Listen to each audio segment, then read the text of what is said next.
Hello and welcome to week number 4 of the CISN Football Pregame Show. I am your host, Blake Walker. We appreciate you so much for joining us here this evening.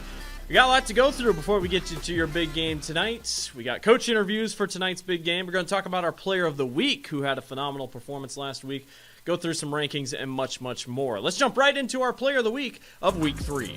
Our CISN player of the week in week 3 goes to Valley's Drake DeGroat, 22 of 24. A phenomenal performance by the senior quarterback for Valley. Kind of waited to see if it was his turn. When was he going to have that big game? Came in last year off the JV roster, deep in the bench after a couple injuries, takes Valley all the way to the Dome. But it wasn't really anything flashy, nor was he expected to be anything big. But boy, against Johnston on Friday night, he really started to figure things out. 22 of 24, 264 yards, and 3 touchdown passes as Valley took down the Johnston Dragons. A phenomenal night, passing the ball, running the ball when he needed to, and just good pocket presence. You can see here, just trying to wait and find someone open. It's very helpful when he has a very talented wide receiver core. And Valley continues to look better here as the weeks go on. A nice recovery game against the Johnston Dragons. Drake DeGroat is our Week 3 Central Iowa Sports Network Player of the Week. Take a look at your new rankings for Week 4 of the Radio Iowa poll here in Class 5A. There is another new number 1 team for the, you guessed it, 4th week in a row. Waukee is the new number 1 team in the class. For Waukee, I hate to say it, it doesn't bode well, as every previous number 1 team has lost this season. They will take on Valley this week. Ankeny Centennial is at the number 2 spot. They defeated Cedar Falls last week. They'll take on Southeast Polk tonight. Dowling Catholic loses to Ankeny. They drop to the number 3 spot. They take on Waukee Northwest. West Des Moines Valley jumps back up to number 4. They will have a chance to take down yet a possible another number 1 team in the Waukee Warriors. Bettendorf is at number 5. They look to be the best Eastern Iowa team, but they get to prove it tonight as Linn-Mar will play them. Linn-Mar is the number 6 team. Linn-Mar with big wins recently in the polls. Pleasant Valley at number 7. They got a big rebound win last week. They'll take on Prairie at the 9 spot. Cedar Falls is at number 8 after the loss to Centennial. They'll take on Iowa City Liberty. Cedar Rapids Prairie takes down Southeast Polk after being beat up by the Rams for years. Big win for the Hawks and Prairie. They will face Pleasant Valley this week. And Southeast Polk comes in at the number 10 spot, the only team in the top 10 with a losing record. 1-2 for the Rams. They will face number 2 Ankeny Centennial tonight. We will toss it to a quick break, and when we come back, we'll get you your coach interviews and much more. You're watching the CISN Football Pregame Show. The world is going electric, and Metro Heating and Cooling is leading the charge. Just like Tesla revolutionized how we drive, we are transforming how you experience comfort by offering electric air source heat pumps. Experience the unparalleled efficiency, comfort, and savings, and the best part is, it's more affordable than ever. Receive up to $3,000 on a qualifying Trane home comfort system.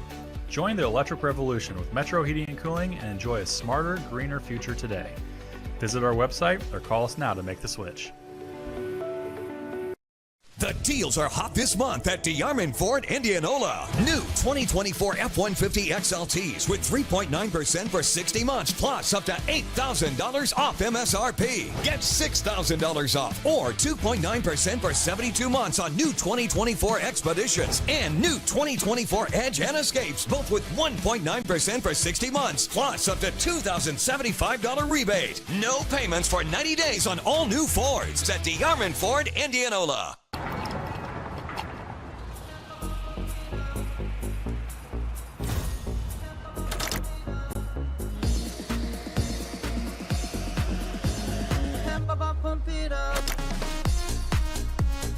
A fuel choice that even rivals can agree on? Now that's worth the hype. Cheaper, cleaner, and homegrown. Pump it up with unleaded 88.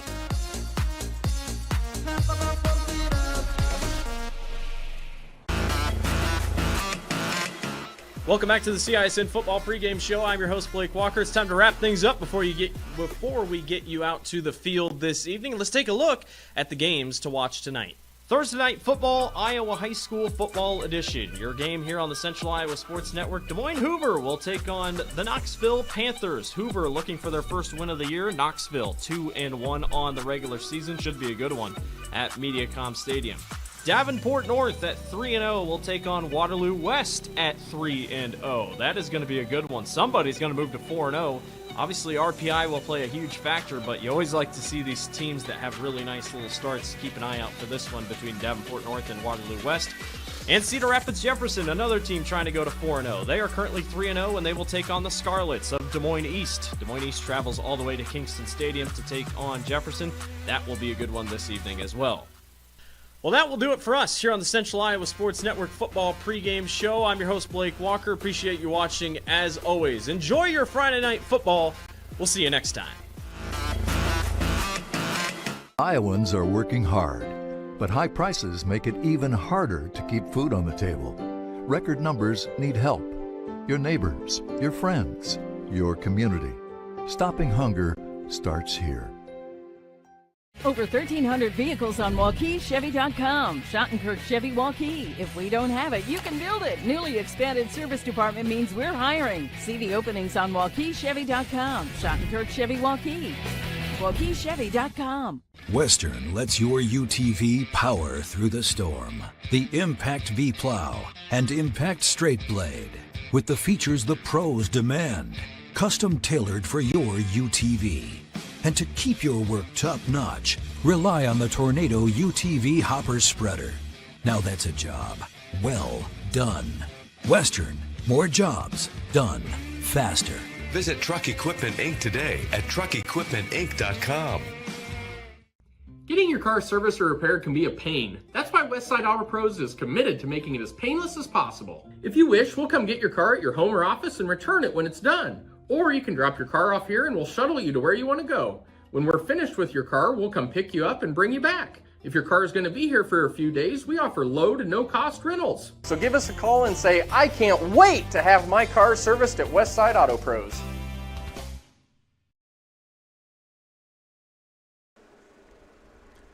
Welcome to Thursday Night Lights on CISN. Tonight, the Huskies of Des Moines Hoover out of Class 4A play host to Knoxville, the Panthers, representing Class 3A. From the campus of Drake University, welcome inside the broadcast booth here at MediaCom Stadium. I'm Zara Negastal.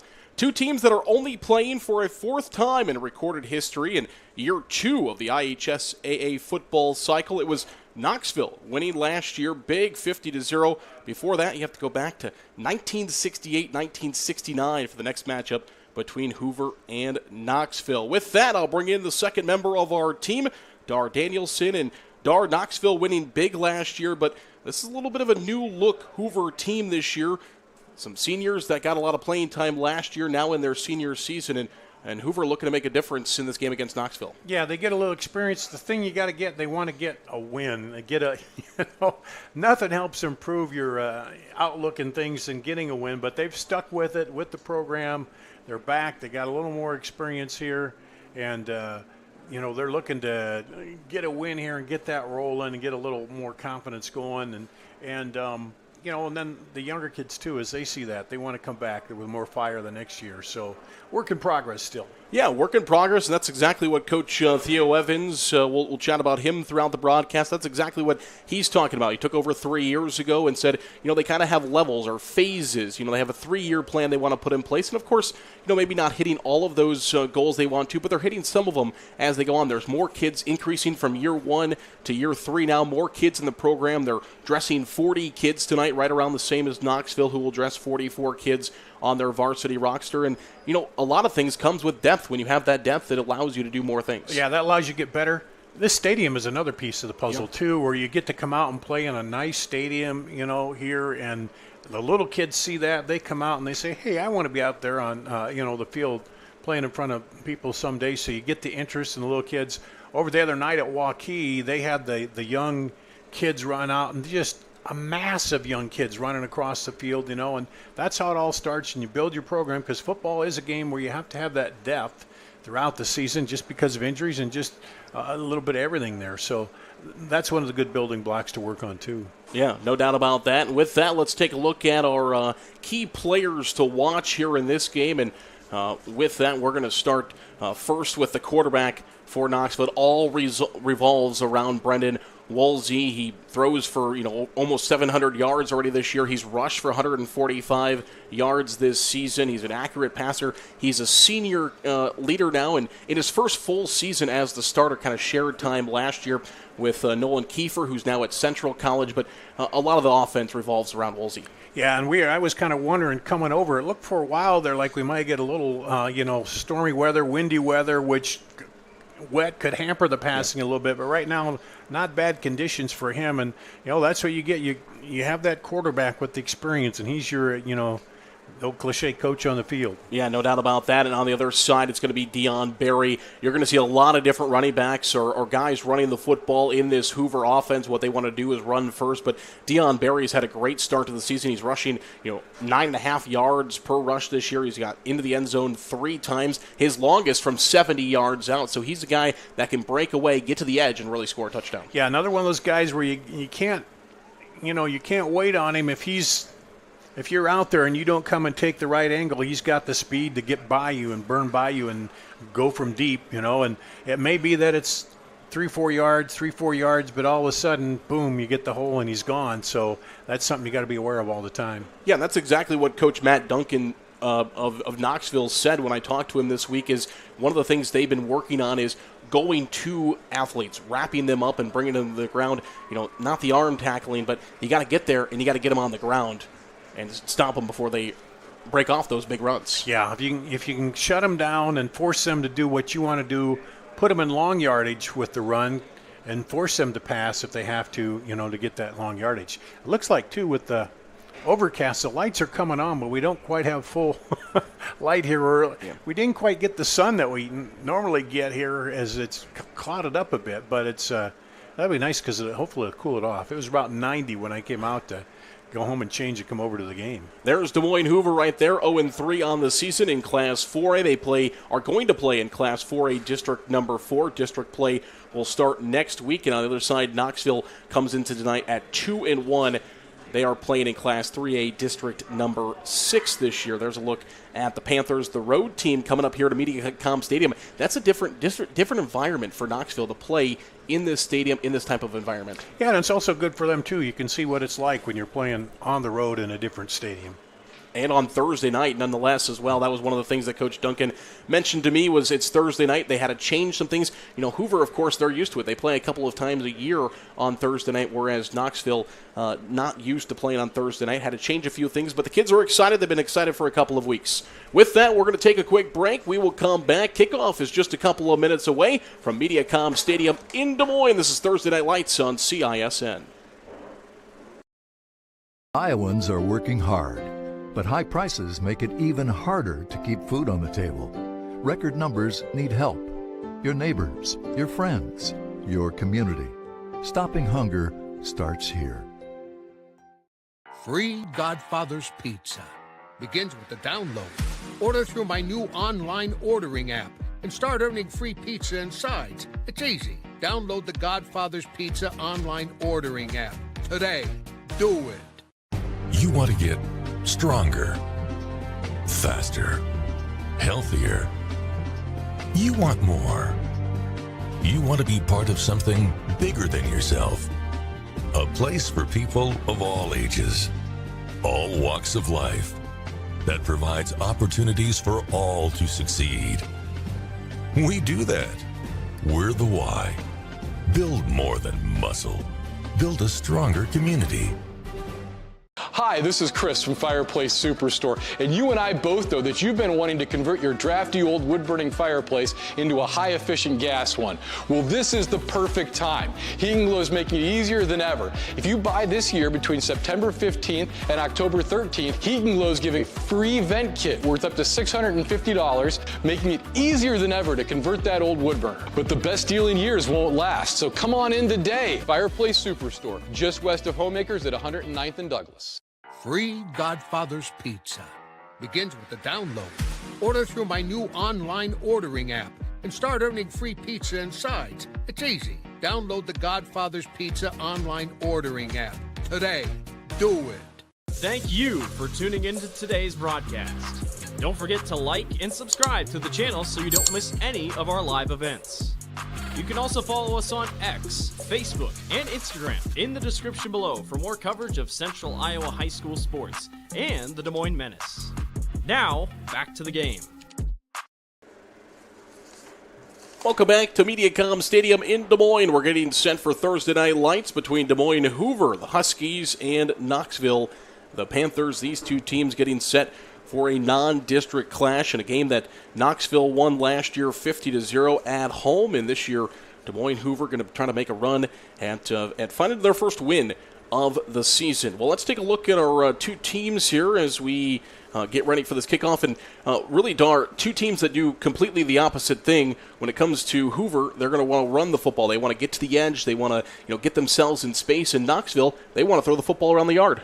Yeah, they want to put it up, which will put pressure on the defense. And then for Hoover, if they can get the running game going, they can shorten the game up a little bit too, run some time off the clock. But their big thing is, if you look, the difference in points, 20 more points for Knoxville. So Hoover's going to have to find a way to either cut Knoxville's points down or score a few more here tonight to stay in this ballgame with Knoxville. And one common opponent between these two teams so far, Knoxville started the season with Boone losing 42-6, whereas it was last week a 56-0 loss for Hoover to Boone. So you have that kind of common opponent comparison there between the two teams, and meeting up again here tonight. Yeah, and it's fairly similar scores, although those first games of the year are always a little different because, the cliche, you get better and by the third, fourth game, you should be a lot better and know a little bit more where you're at with these two teams. So we'll see what happens with that. And we're looking at those team comparisons here, and when you look up and down those charts, just what we were talking about, and when you look at a team like Hoover, 156 yards this year on the ground, whereas the pass yards are per game, and with the pass yards, it is Knoxville 241 there. So defensively, you see a few more tackles for loss on the side of Hoover, and that's going to be a big thing for them tonight. Try to find a couple of sacks. Woolsey's going to drop back. He's going to pass the football, and a sack on first down or second down or even third down. I mean, those are huge plays in the game. Yeah, you want to get them behind the chains and make them have to go deeper with those passes. That allows you to, that builds on itself too. When you get in there and you get a few sacks and rush the quarterback. So the more you can do that, especially on first down, if you let him get a big play first down, then it's always easier, whether you're rushing or passing. As we mentioned before, the first meeting between these two teams came September 13th of 1968. That was Hoover winning the game by a score of 26-6. The all-time series, this will be the fourth game. Hoover leads the all-time series. Hoover won both games in the 60s, in 68 and 69. Knoxville, of course, winning the game last year 50-0, and so 2-1 is the all-time series between these two teams. Theo Evans, the head coach of Des Moines Hoover in his third year, a guy that is a graduate of Hoover, graduated in 2011, and it's kind of fun as you see the coin toss going down between these two teams. It's kind of fun when you look on the other side to Matt Duncan, who's the head coach of Knoxville. He is also a Knoxville grad of 2006. Both coaches back to coach their home programs, and when I was talking to him, the biggest thing was they wanted to give back to the communities that gave to them. I think we're seeing more of that too, especially the smaller town schools, where sometimes finding a coach who understands the community in that is tougher to do. But if you have somebody that went through your program as a kid and played, comes back, you have that knowledge of the community. Things are a lot different, in the larger metro schools here. You're dealing with a lot more there, but it's good to see that. Yeah, no doubt about that. And we talked about the Thursday night game for the first time here for Knoxville. So a little bit different for Coach Duncan's crew getting ready for tonight's contest. It is Knoxville who will kick the football off first. It'll be the Hoover offense that we will get to see on the field for the first time this year. And kind of a little bit of a tandem group at kicking so far this year for Knoxville, isn't it, Dar? Yeah, they have one guy who does their kickoffs and one guy who does the PATs, and it's whatever works, and you get two guys on the field, and should be good to go. Hoover won the toss, decided to take the ball first. Harrell and Polich back deep. And is Max Magana, who is set to kick this one off. 17 kickoffs this year, 1 touchback this season for the Knoxville Panthers in their white jerseys, white pants, and black helmets. We are underway from MediaCom Stadium in Des Moines for Thursday Night Lights, and the ball's taken at about the 11-yard line, and a good hit there at about the 35, and that's where the Hoover offense will set up shop. So good starting field position for Hoover at about the 35-yard line. Yeah, good return. Took it, back about the 16 maybe, and then up to the 30. Are they going to mark at the 30 or 31? Yeah, they'll put it down about the 31. It's about a 15-yard return, so not bad, and good starting field position. And for Hoover, we are likely to see 3 different quarterbacks throughout this game. It is the official starting quarterback was Polich. Gabe Polich, the senior, wears number 6, and he is the one that is under center to start this game for the Hoover Huskies. They'll run off the edge. They get the edge right away. Down the sideline, left side, running for some running room, and to the end zone to start the game is Dion Berry. We talked about him in the pregame show as a player to watch, and Dion Berry is going to break off. Yeah, he got a great seal block on the edge, and nobody came out. Watch this, number 52, right there. He took 2 guys, and then by that time it's a foot race. Great stiff arm there, and takes it all the way down for the touchdown. Dion Berry will go 65 yards for the opening touchdown for Hoover, and they are on the board to start this game off.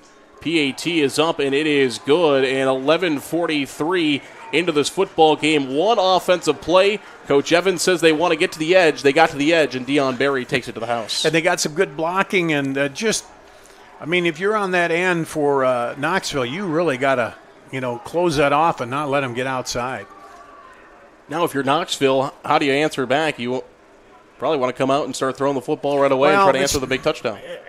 It's the first play of the game, so no chance, no time to panic, but just come out and run your offense, work it down the field, get in your own groove, and you can answer here.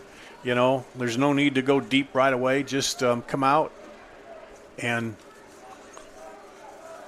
go right down the field if you can. As we talked about in the open, it is a little bit of a new-look Hoover team this year, and they show that off the bat, scoring the first touchdown. And now it'll be Knoxville who will get a chance to answer back. Luke Komet is in to kick this one away for Hoover. He will be their kicker. 7 kickoffs this year, a couple of touchbacks. And Kobe Higginbotham, the senior, back deep to receive it. Higginbotham averages about 14.5 yards per return this year, so we'll see what he can do with this kickoff. And he will take it at about right at the 5-yard line. Higginbotham looking for some blockers. He's got some running room, 25-30, still on his feet, 35-40. He could go to midfield, 40, 35-30, 25-20, 15-10, 5, and Higginbotham will go 95 yards for a kickoff return for a touchdown. I don't see any laundry on the field, and it will stand. Exactly what I said just a minute ago, Zarin. To get back in this, you just take the kickoff and return it all the way for a touchdown, right? One big play for both teams, and we have played less than a minute of football. As you see this one again by Higginbotham just outracing Komet to the goal line We have played 32 seconds of football, and it is a 7-6 game. He got up into the middle and then took it to the outside, and again a foot race. It'll be Jensen Finnegan in to attempt the PAT for Knoxville, trying to run one more guy onto the field. So Magana is going to be doing the kickoffs for Knoxville, but a little bit different. They have Finnegan, who comes in and attempts the PATs, and it looks like Hoover, I believe, jumped off. So now if you're, we'll see whether they call it a fault. No, I think they're going to call it on Hoover. Yeah. So now if you're Knoxville, I mean, you're going to get half a distance to here. Do you try to get the extra point? I don't think you go for it early like this. You got a good kicker. You let him kick it through. You even it up. I've never been one to chase that early stuff, even if you get it, unless you have a really good play you think you can run for two, but let your kicker kick, get his leg in there. Finnegan, 8 of 9 this season on PAT attempts. And we'll try to get this game back knotted up. And it is no good. Somebody might have got a hand in there, so it will be a lead for the Huskies of Hoover. 7-6, 32 seconds into this football game. We had a 65-yard touchdown run and a 95-yard kickoff return for a touchdown. Yeah, and just 15 seconds it took for that kickoff return to go 95 yards. And we're all knotted up here. Well, not knotted up because of the missed PAT. I still think it was a good thing to try to kick it, but just the second miss of the season here. So already some fireworks on both sides of this. Yeah, we'll see how that point plays into effect. The way the two teams are going right now, we're in for a high-scoring football game. We'll see if the defenses and the kicker return team can settle in here. Yeah, either that or you're kind of back even now, and everybody's like, okay, we've got that first snap and jitters and stuff out of the way. Let's play football. Both give up big plays. It'll be Magana again who will tee the ball up from the 40-yard line. And he will send this one deep. Hoover, a pretty decent return of about 20 or so yards on their last return that set it up there at that 36-yard mark, and we'll take it from about the 14-yard line here and quickly going to be wrapped up. That's Javon Chapman, the sophomore, 5'7", 140. He makes the tackle for Knoxville. And this is deja vu all over again for me. As last week, Waukee Northwest goes down, scores on their first possession. They kick off. Roosevelt takes it, I think it was 86 yards to the house. It was back and forth again. So same thing here on this Thursday night game to start this one. And it will be the Hoover offense that will set up at the 29-yard line. And Polish again under center for the second series. And why not just go right back to that left side? We got a flag that comes in late in a play that's knocked down in the backfield. Great job there by the defense. It was Gorski from Knoxville who makes the tackle. We did have that flag come in from the backside, so we'll see what the penalty marker is, and it is going to be against Hoover, illegal block in the back. Yeah, that time they didn't get it outside as wide, and they also had good pursuit there. I think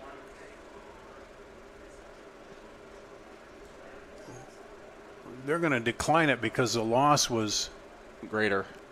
Was it greater or about the same, I think? I think that, yeah, it was about the same. So you decline the penalty and you give up the down. So instead of 1st and 15, it's 2nd and 15. 2nd down and 15 from the 25-yard line for the Hoover offense. And Polish again under center. He'll go this time to the right side. That's Yin. And he'll be pushed back. So back-to-back plays, that Knoxville defense pushing back the offense of Hoover. Yeah, nothing wakes you up more than you go to the sidelines after giving up a touchdown on the very first offensive play and the defensive coaches over there giving you, the what for, and you come out a little fired up on the second series. Demarion Yin, the runner there, the senior, 5'11", 175, 21 rushes this year for about 75 yards. And we talked about Polish under center. We will see a couple of other guys for Hoover throughout the game. Under center as well, this is Neo Francois. Haven't had a chance to call his name yet, but Francois will get some positive yardage back to just in front of the original line of scrimmage at about the 30-yard line. Francois actually missed part of that Oskaloosa game 2 weeks ago. He missed all of the game last week for Hoover, and they are definitely glad to have him back this week. And he got a big pickup. The only problem was they had the lost yardage there, so that made it. And we saw there they had 3rd and long, and they still kept it on the ground. Most teams, they go to the air, but the ground is what they do. That's what Des Moines Hoover does. They like to ground and pound the football, and that will send Komet back to punt this one away, and it'll be taken at about the 37-yard line, running room to the left side, and Magana lays down the hammer there as he finds a couple of extra yards, takes that football from the 37 all the way into Hoover territory, and he's going to set up his offense up with good starting field position inside the 35. Yeah, that whole series now has flipped the field for Knoxville as they're into Hoover territory here, with Hoover unable to get the first down. Excuse me, the box had moved further ahead, so it'll actually be the 36, so it won't be inside the 35. They'll mark the ball at the 36-yard line still. Good field position. Yeah, great field position. Just 36 yards from Pater. We'll get to see the senior quarterback in the gun for the first time, Brendan Woolsey. Where's number 12? He was our key player to watch for Knoxville. And they're going to start the game with a rush. Hard running up the middle to about the 30-yard line. So we talk about Knoxville and what they like to do with throwing the football, and they come out and run the fullback, Adrian Stanley, on the first play. Well, the other team scouted you all week, and they said, hey, we got to be prepared because they're going to send those receivers out. They're going to throw, and then here you take it right up the gut for the kind of surprise them, and you get a big pickup of 6 yards on the first play. Stanley, just his 4th rush of the season, and he's going to go for 6 yards on the opening play. Woolsey will drop back this time. He will look left. He's looking for the end zone, and it is caught for a touchdown as Knoxville answers right back. Into the end zone is Higginbotham. His 2nd touchdown. He took the kickoff return for a touchdown, and now he catches one on a beautiful pass from his senior quarterback. Just a go route here on the outside, straight up the field, and you'll watch him. He'll come into the screen, and he gets by the defender, an easy pitch and catch there to Higginbotham for a 30-yard touchdown. 30-yard touchdown there for Knoxville, and now they are going to try for the 2-point conversion, it appears, to try to get back to an even 14. Woolsey is under center. He's going to roll out to the right, looking for the corner of the end zone. He had a receiver, decides to tuck it. Is he going to get in? No, he's not. A great defensive play by Hoover. Looked like he tucked it and was going to slide it across there, but you're right, they were able to block him off. Let's see here on the replay. He gets over there. He had a receiver in the corner of the end zone. Let's try to see the number there. 19, I think, wasn't it? That came in and knocked him off the. That's Asani, Paulo Asani, the freshman, just a freshman in there, and comes in and makes a great play. Paulo Asani. And it was smart. He knew where the goal line was, and he got right there and pushed him back because all he has to do is split the plane, but he didn't let him do it. So Hoover defends both extra point attempts.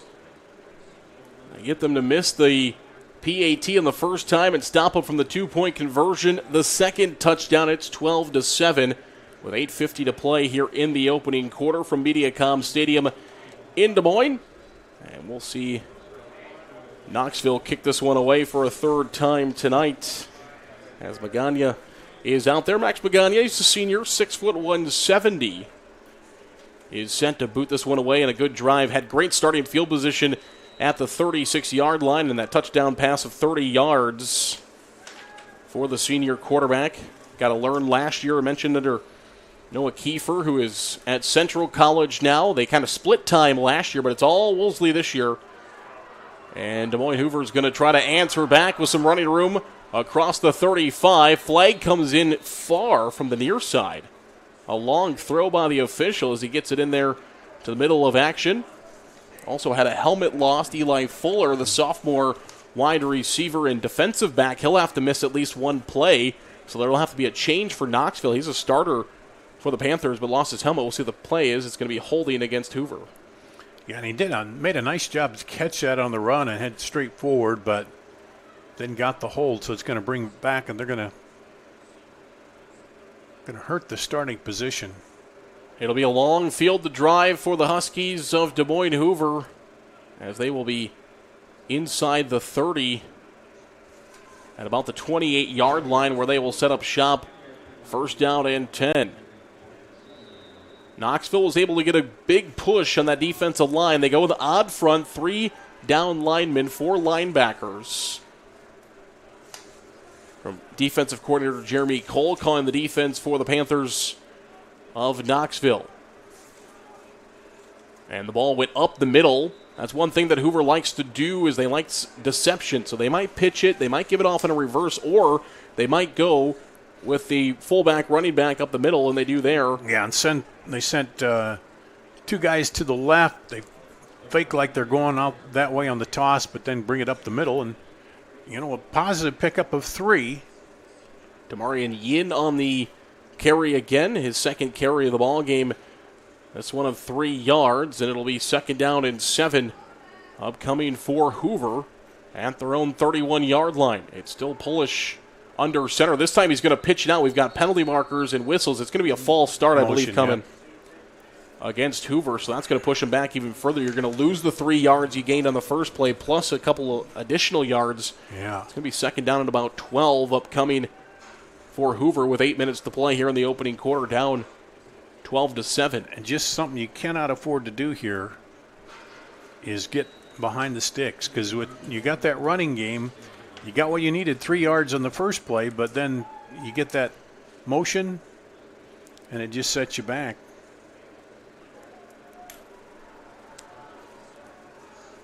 Polish will go under center. Heavy formation. They're going to go to Francois on the right side. Francois looking for a blocker. He's going to get a couple of extra yards, but a great tackle there by the senior Rylan Robinson for Knoxville as he comes in and makes the play off the edge. Robinson, 11.5 tackles coming into tonight. Senior 6 foot 160, makes a good play there. Yeah, because if he doesn't pull him down there, he was about to turn the corner and head upfield. He would good speed to the outside, but now you're in 3rd and long here again. That was Neon Kuru Francois again. They call him Neo. Got rolled up on in that Oskaloosa game, as I was mentioning. In that Oskaloosa game, the first 11 plays, he had 9 tackles and then went offensively and got kind of rolled up on. They put him back out there for a little bit, but then Coach Evans said after watching him a couple of times, they had to pull him out of the game. It's Zay in the game at quarterback now. He'll throw it to Francois, and Francois will get a few more yards up to the 35-yard line, but going to come short of that first down marker of gain to play, and it's going to make it 4th down. That was a good misdirection again. They went like they're going to run it right, and then he threw back out left, and he had some time there. Looked like he had a little room to get up to the first down yard to gain, but couldn't quite get there. So we mentioned that's the second quarterback now for Hoover we've seen as Zay came in to throw that football to Francois. We could see a possibility of Hollins also at quarterback tonight. It'll be Komet into punt once again, and they're going to let this one roll. Great punt. It's going to get an even better roll as it continues to roll deep inside territory all the way down to the 14-yard line. A great punt from Luke Komet as he connects on that one. Yeah, from the 35 down to the 14, and then to be a 51-yard kick. Averages about 32 yards per punt this season, so he gets a benefit of a good roll. He had that in the air, and then the bounce gave him an extra 20 on that, so it bumped his average a little bit with that. Sure did, and that's going to put Knoxville in their worst starting field position of the game at the 14-yard line, their own territory. Yeah, let's see if Hoover now can stop them as they've kind of flipped the field a little bit, as you said, moved them back. Let's see if they're defensively can stop them. It'll be 4 wide receivers here for Knoxville, 2 on either side of the formation, and they're going to hand it off up the middle once again. That's the fullback Stanley, as he's going to find a couple of yards across the 15. They're going to mark him down into the 18-yard line. So give him 4 on the first down carry, make it second down at 6. I like that play. Again, I like on that first series, they're thinking they're going to pass, and they're very pass heavy, but you come out and you run it a little bit, and that just keeps that defense not knowing, because you're thinking, I got to get back and cover those receivers, but then you hand it up the middle. This time Knoxville will show a trips formation to the far side of the field. One receiver, that's Higginbotham, isolated here on the near side. It's going to be the quarterback, Woolsey. He's going to keep it. He breaks one tackle. He's across the 20, 25, and he's going to have enough for a first down. Needed the 24. He's going to get almost to the 26. The official on the near side going to spot the 25-yard line, so he gets a yard better than he needs. Needed 6. He got 7. I mentioned that rushing game. When they do rush a lot, it comes out of the quarterback in Brendan Woolsey. Trayshawn Phillips read that pretty good. He just couldn't pull the quarterback down. Woolsey a little elusive there running, but he saw it right away and he came in, but Woolsey able to get by him and get the first down. 145 yards rushing for the dual threat quarterback for Knoxville coming into tonight. He adds on to it there. Now he's going to pass here on first down. He swings it out to the far side, and it's going to be incomplete. Intended there for Rylan Robinson. Good coverage by Asani again. And Woolsey had to release that with Trayshawn Phillips right in his face. He blitzed up the middle, and so he had to throw it out of there quickly. Probably why it was just a little high. And Phillips gives them good size inside. Senior 240 right up front there. Plays on that outside of the defense of end here on that near side. On front for Hoover as well. They go 3-4 as well.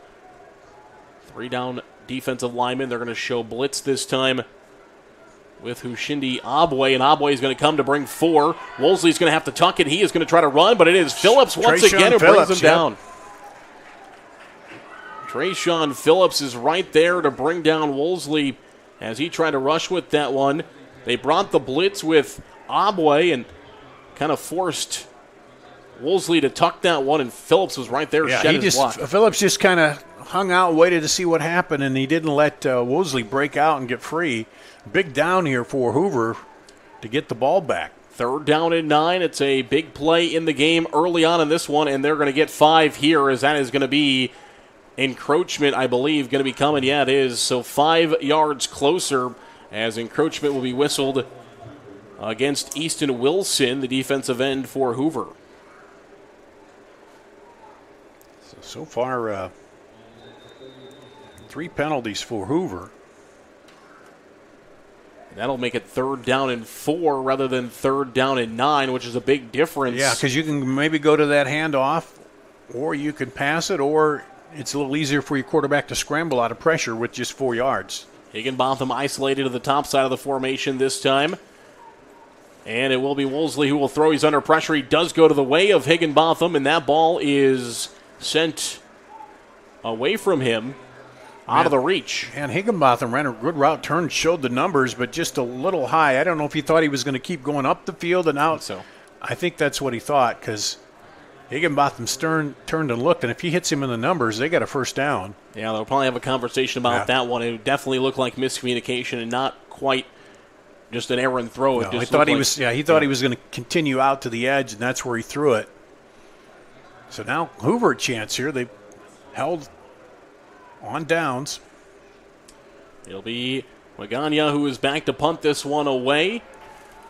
And there will be a return by Parkey. He fumbled the football. Who's on top of it? It looked like Hoover got back on it as Parkey muffed that one. But Hoover does jump back on top of that one with Zeze. Samuel Zeze, right place, right time, jumps right on back on top of it. Well, watch it. It takes a little weird bounce to the side there. He thought he was just going to catch it on the bounce and go, and it went a little off to the side. Plus, he was looking upfield because he saw that gunner coming down and lost the handle on it. And I see what you want to do, but if you can't come up and catch that in the air, then you may be better off to let it bounce and let him have the extra yardage, because he almost gave the ball away. Parkey with just 1 punt return on the season. He went 23 yards with it. He was trying to make a play there, but instead it is Hoover thankfully hanging on to the football. Good field position here to start this drive. 38-yard line in their own territory is where they will start. Polish is back under center. He's going to pitch it out here to the near side. And a short gain and a good tackle there by Knoxville as Andrew Maluga makes the play. Yin on the carry for Hoover, picks up about 1 yard on the play. Yeah, everybody's going outside. He cut it back in against the grain, but it was good flow as Knoxville coming right down the line and waiting for him. It'll be 2nd down, a long 9. Didn't quite get a yard almost a yard, so it's a long 9 here for Hoover. Polish under center, the right side of that, the right side of that offensive line moved early. The referee was trying to blow his whistle and get the flag out. He couldn't get it out in time, so it seemed like a late flag, but it was there. The right side of that offensive line moving early for Hoover. One of the things you notice, too, when they come back in formation is at Knoxville, they got everybody right up there in the box, right, within 4 or 5 yards of the line of scrimmage. So far, Hoover, they've thrown one pass, but they haven't really shown, that they're going to go to that very often. So they're allowed to stack up in there, which means you really have to be tight on your blocks, or you have to do like they did in the first play and get somebody outside. Just over 2.5 to play in the opening quarter. It's 2nd down and 14 from the 34-yard line for Hoover. They trail the football game 12-7. Zeze is back in at quarterback. He's under center. Samuel Zeze takes a snap. He throws out here to the near side. Incomplete pass. I think they were trying to come on like a little bit of a bubble screen there to Parkey. But that ball just out of the reach of Parkey. He was unable to get to it. They had that block on the inside by Berry. Yeah, he had his blockers out there, but it was kind of hard to see where the running back was in that whole thing. They were trying to throw the bubble screen here on the near side. And Polish will come back in at quarterback, and he'll break the huddle this time with Hoover with under 2:30 to play. And again, Knoxville, you'll watch them. They're right up tight. They don't have to worry too much about anybody getting behind them, so they can really flow to the ball well. Polish with a hard count. He takes a snap, gives it off up the middle, and finding some good running room that time for Hoover is Demarian Yin again. The senior right back up the middle.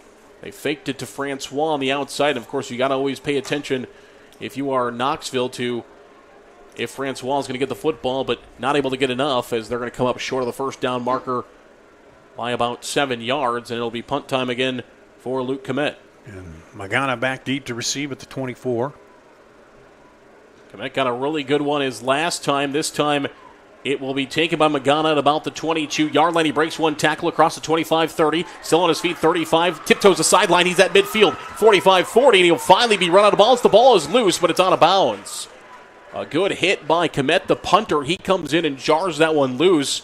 Magana tip-timed the sidelines. The Hoover staff thinks that he stepped out of bounds. I was watching. I don't think he did. We'll see here on the replay. He came right up the sideline, right along there. Yeah, he did a good job of it. He didn't. He sure did. And Parkey and Komet there to make the stop for Hoover, but it's a big gain on the punt return by Magana, and that's going to set up Knoxville with great starting field position once again as they'll start at the Hoover 40-yard line, or 40 yards from pay dirt. Last time they had this starting field position, it was at the 36, and it took just 2 plays to find the end zone. Woolsey's in the gun. He's got trips to the far side of the formation. And they're going to go up the middle to Stanley. The fullback, the football is out. We'll see who comes out of the scrum with it. I think Knoxville got back on top of it. I think they did. The lineman did, yep. It is 55. Knoxville who will retain possession of the football as Tristan Stevenson jumps right back on top of that one. See, yeah, he got right in there. Yeah, good job there between Tristan Stevenson and Christian Beretta. Those two are there. And this turf is a fairly new turf, and the ball bounces a little different than some of the other turf I've seen. That one it hit and came right back. Knoxville fortunate to hang on to the football. But they do. It'll be 2nd down and 9. Magana not quite in his right position. He gets there now. One man in motion. They're going to keep it with Woolsey, and he is wrapped up immediately. Can Hoover bring him down? They will. Great job by the Hoover defense. Hoover's got the football. They think they want it, but I think it was blown dead before it came out. I heard a whistle. I think his momentum had stopped, yeah. They faked that inside handoff here, and then he kept it. And there was not really any room going. And it comes out before he goes down, but the whistle had blown. Yeah, he had stopped his momentum. Great job there by Easton Wilson, the defensive end on the right side, who comes down the line and makes the play for Hoover. Woolsey's in the gun again. He's got 3 receivers to the field on the far side, and they're going to blow this one dead, as that is the end of the quarter. They don't think they got it off in time. They did not. So the quarter ends before the football gets snapped. We have played 1 quarter of football. It is Knoxville 12. It is Hoover 7 from Mediacom Stadium in Des Moines. Free Godfather's Pizza begins with the download. Order through my new online ordering app and start earning free pizza and sides. It's easy. Download the Godfather's Pizza online ordering app today. Do it. Ever have one of those awkward moments when a business disappointed you? You got ripped off? Didn't get what you expected? The Better Business Bureau can help you avoid these uncomfortable situations. BBB accredited businesses are honest, ethical, and reviewed annually by the BBB. Don't experience another awkward moment with a bad business. Trust the ones that operate with integrity. Look for the BBB seal. It's the sign of a better business. And find a better business anytime at bbb.org. Over 1,300 vehicles on WaukeeChevy.com. Schottenkirk Chevy Waukee. If we don't have it, you can build it. Newly expanded service department means we're hiring. See the openings on WaukeeChevy.com. Schottenkirk Chevy Waukee. WaukeeChevy.com.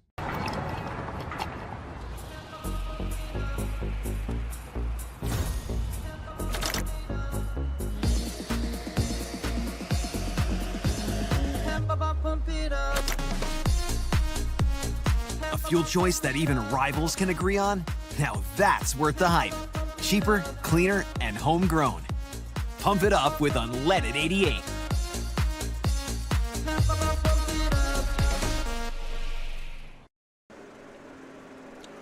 Back to Mediacom Stadium in Des Moines. Aaron Eggestal, Dar Danielson as we get ready for quarter number 2. It's Knoxville 12 and Des Moines Hoover 7. Knoxville with the football, and they are threatening at the Hoover 38-yard line. Woolsey will take the snap. He's going to look left now. He's under pressure, and he's going to be brought down. Hushindi Abwe, we talked about him earlier. He's been making an impact. He comes in and picks up the sack, his second sack of the season. Let's watch this one again. Just comes right straight through there. Unblocked. Yeah, unblocked. Just boom. I think maybe some, I think the fullback Stanley was supposed to get on him there, but he did not, as Hushindi Abwe comes through and makes the play. He has over 20 tackles this season, and that's his second and a half sack. The 5'10", 210 junior.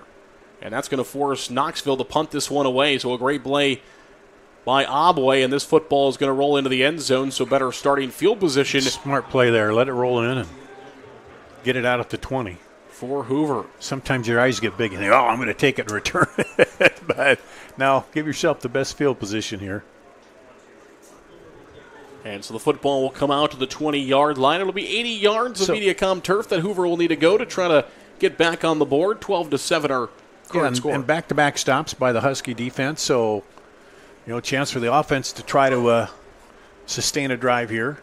And I mentioned earlier with talking with Coach Matt Duncan, he said as soon as he turned on the film of this Hoover team, he saw a big difference in last year's team to this year's team, and he knew his team was going to have to come ready for a football game, and that's what we've had so far. It'll be Hoover will take back over it as Polish who will they're going to give it off the reverse. They fumble it, and Parkey is able to pick it back up and get a little bit of, not positive yardage, but better than where they were going to be, as they tried to run the reverse. And Parkey is going to get back, not quite to the line of scrimmage. They're going to lose a couple. Over there, well, he got caught up in the blocker coming across there, and that kind of jumbled it up. I don't know that they wanted that lineman pulling through there because that kind of messed everything up. But he was trying to help him by blocking him out of the way, and it ends up being a loss. Just a loss of 1. It'll be 2nd down and 11. From the 19-yard line, they go to the right side, looking for a little bit of running room, and having it for a moment is Yin, but he's going to be quickly brought down there. Great tackle on the play for the senior, Max Bagania, as he comes in and makes the play. It will be some positive yardage, though. Yeah, that's the good thing about it. They got it, positive. You're 3rd and 6. Pick up a 5 on the last play, so 3rd and manageable, especially with a team that likes to run the football. Especially when Polish is in at quarterback, doesn't throw as much as Zeze does. They're going to go off the side. This is Barry. Barry's looking for the edge. He stiff arms, but a great play defensively by Knoxville's Robinson. We've been calling his name tonight and it looked like that Barry was going to throw the stiff arm, maybe have the edge for the first down, but a great job. Let's watch this one again. Yeah, look at here. He shifts into top gear, about ready to turn the corner, and great pursuit angle there to pull him down just 2 yards shy of the first down. That was a great trailing play. Took the right angle on it, cut him off at the pass. Sometimes in those open fields, that's the difference in games sometimes, is open field tackling, and a great job done there by Robinson. And Komet is once again in punt formation. Good snap, and the kick is away. This one kind of hangs up a little bit, and it's going to go out of bounds just past midfield. We'll see how they officially spot this football. And now a late flag comes out. Looks like we're going to have a dead ball penalty. I'm not sure on which team. I just saw the flag come flying out of the officials. Seems like the officials sometimes will throw that one a little bit more when there's some extracurricular activity. That flag flew quite high. One of the Hoover kids is saying, he was holding me, so I'm tending to think this might go against Hoover because I think there was a shove after what he thought was a hold.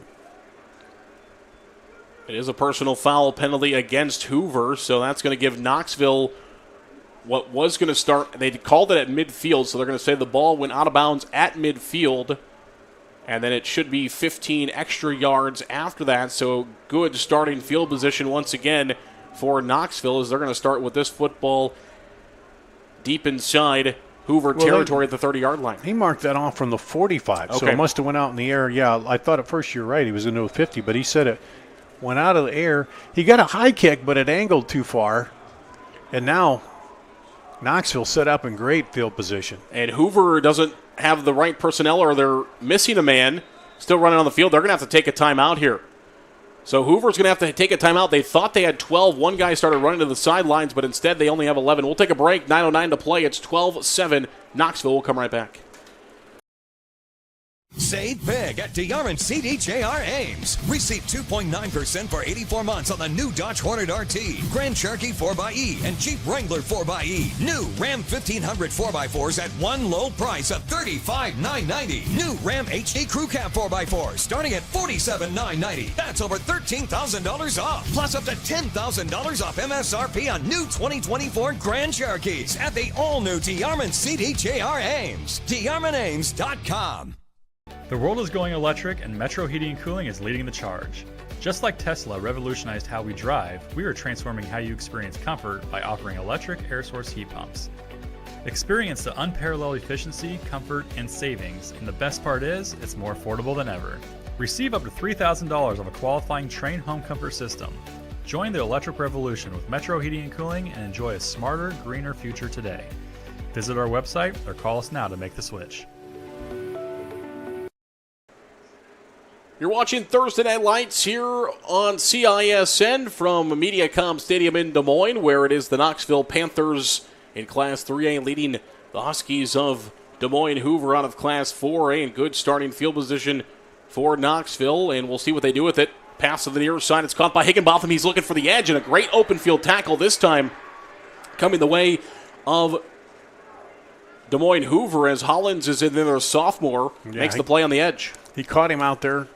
Now, this is a big series for Hoover because if they can stop him here, you're still a touchdown puts you ahead, an extra point, you're up by 2. So, And we'll see if they can get a stop. And Finnegan does have one field goal attempt this year, so if they get it to 4th down here, it could be decision time. We're close enough now for Coach Duncan's crew. Of course, they would like to find pay dirt. It'll be Woolsey who will take the snap. They're going to give it off here on the near side. We got a penalty marker on the field, and they're going to blow it dead. Yeah, he moved early. Fuller. He shuffled his feet early out there. Eli Fuller, the sophomore, 6'2", 165, seeing some significant minutes here on the football field as a young player for this Knoxville team. Just the first penalty tonight on Knoxville. Kyle Pepper, the offensive coordinator, calling the plays for this Knoxville offense in his second season as the play caller, second full season as the play caller, as Coach Duncan passed off those duties to Kyle Pepper. We'll see what they come up with here. They fake that play. Now they're going to throw towards the end zone, and wide open is Higginbotham. He's got it in the back of the end zone for his second touchdown of the ball game, this time from 24 yards. The pump fake by Woolsey got the corner to bite, and that left Higginbotham wide open to the back of the end zone, just like earlier, this time from 24 yards. Let's watch it again. Yeah. Just that nice pump fake, gets the defensive back to bite, and throws over the top for the touchdown. Yeah, that was just beautiful action to move the defender, stop him. And Knoxville, their third straight touchdown. Third of the ball game for Higginbotham as well. They're going to look to go for 2. This time they go to the near side looking for the screen play, and I don't know if he got in again. We'll see. They do say he crossed the goal line, but that was close as Magana is going to get in. But Hoover did a great job of collapsing on that screen play, but they do get enough to get the football in the end zone. Let's watch this one again at the goal line. He got enough lean to get that ball over. 8:07 to play in quarter number 2. It's Knoxville 20. It's Des Moines Hoover 7. We'll come right back on CISN. Hi, this is Chris from Fireplace Superstore, and you and I both know that you've been wanting to convert your drafty old wood-burning fireplace into a high-efficient gas one.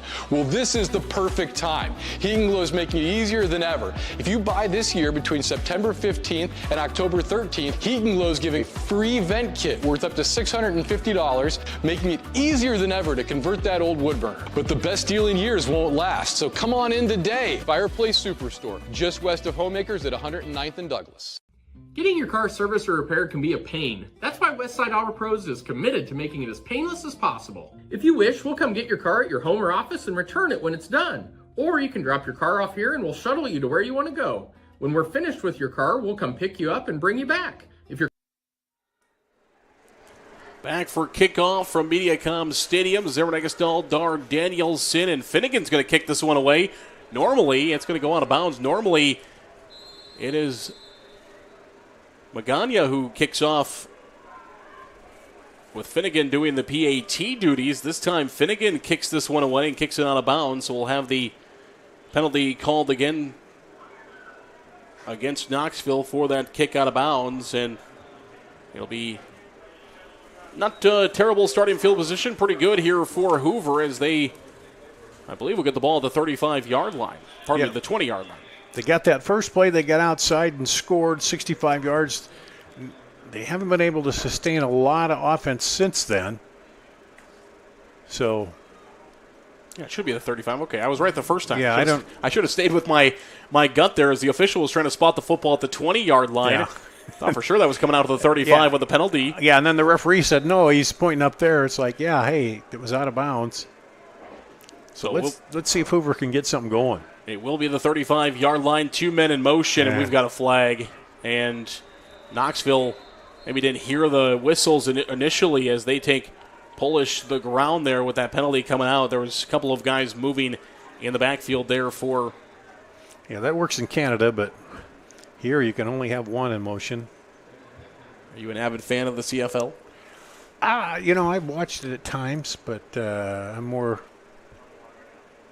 college than NFL. All right. But it's a different game. It's kind of interesting. Yeah. But I visited the Winnipeg Bombers field one time when I was up in Winnipeg. It'll be first down now and 15 from the 30-yard line after the penalty against Hoover. And they'll set up shop what will be officially their first offensive play in this drive with under 8 to play in the first half of football. Polish is back under center. He'll do the hard count. He'll hand it up the middle. Good running room. It's still on his feet. 45 midfield as Yin will break this one off across midfield to the 45-yard line. Demarion Yin gets a block, and he is off for the races. Yeah, and that time, good handoff into the gut, and then he got some good blocking here. Just look at that cutback block there, and he goes right straight up the hole, straight north and south. That's what Coach Evans likes to see. He doesn't... I think it was that right guard that pulled through there. I didn't quite see, but good job of blocking on that one. Coach Evans is the big guy on angle blocks. They don't want to block straight up with each other. They want to do angle blocks and get to the sidelines. That's what they do there. Polish under center this time. They're going to hand it off. It is going to be Francois. Neo Francois is going to reach forward. He'll find about 4 yards on the play to the 40-yard line. Well, that time he read his blocks well. They were coming out, and he cut in behind him and found the yardage there. So a couple good plays here back-to-back for Hoover. See if they can sustain it and answer here. Francois over 100 yards rushing this season. Senior season for the Huskies of Des Moines Hoover. They're moving the football. They got 7 minutes to try to find pay dirt and get back into this game. It's 27.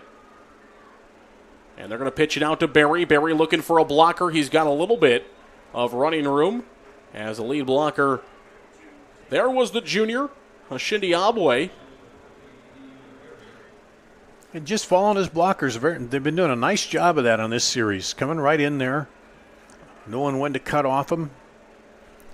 They're down and manageable now for Hoover as they're going to have about 4 yards. Yeah, about 4 to go.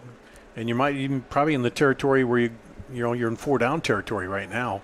Got to be close if you're not already. They're going to go right back to Yin up the middle. He's going to have a couple, but that's about all he's going to get. And they might have only spotted him for 1. I thought maybe he got I thought 2 with his lean, but they're going to –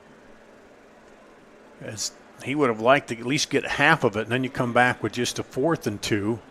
But I'm thinking they might still go for it here anyway. That was Regan Roberts, the junior nose guard, making the play. 5'9", 265 gives them a big boost in the middle as the nose guard in that on-front 3-4 defense. They are going to keep the offense on the field for a 4th down and 3.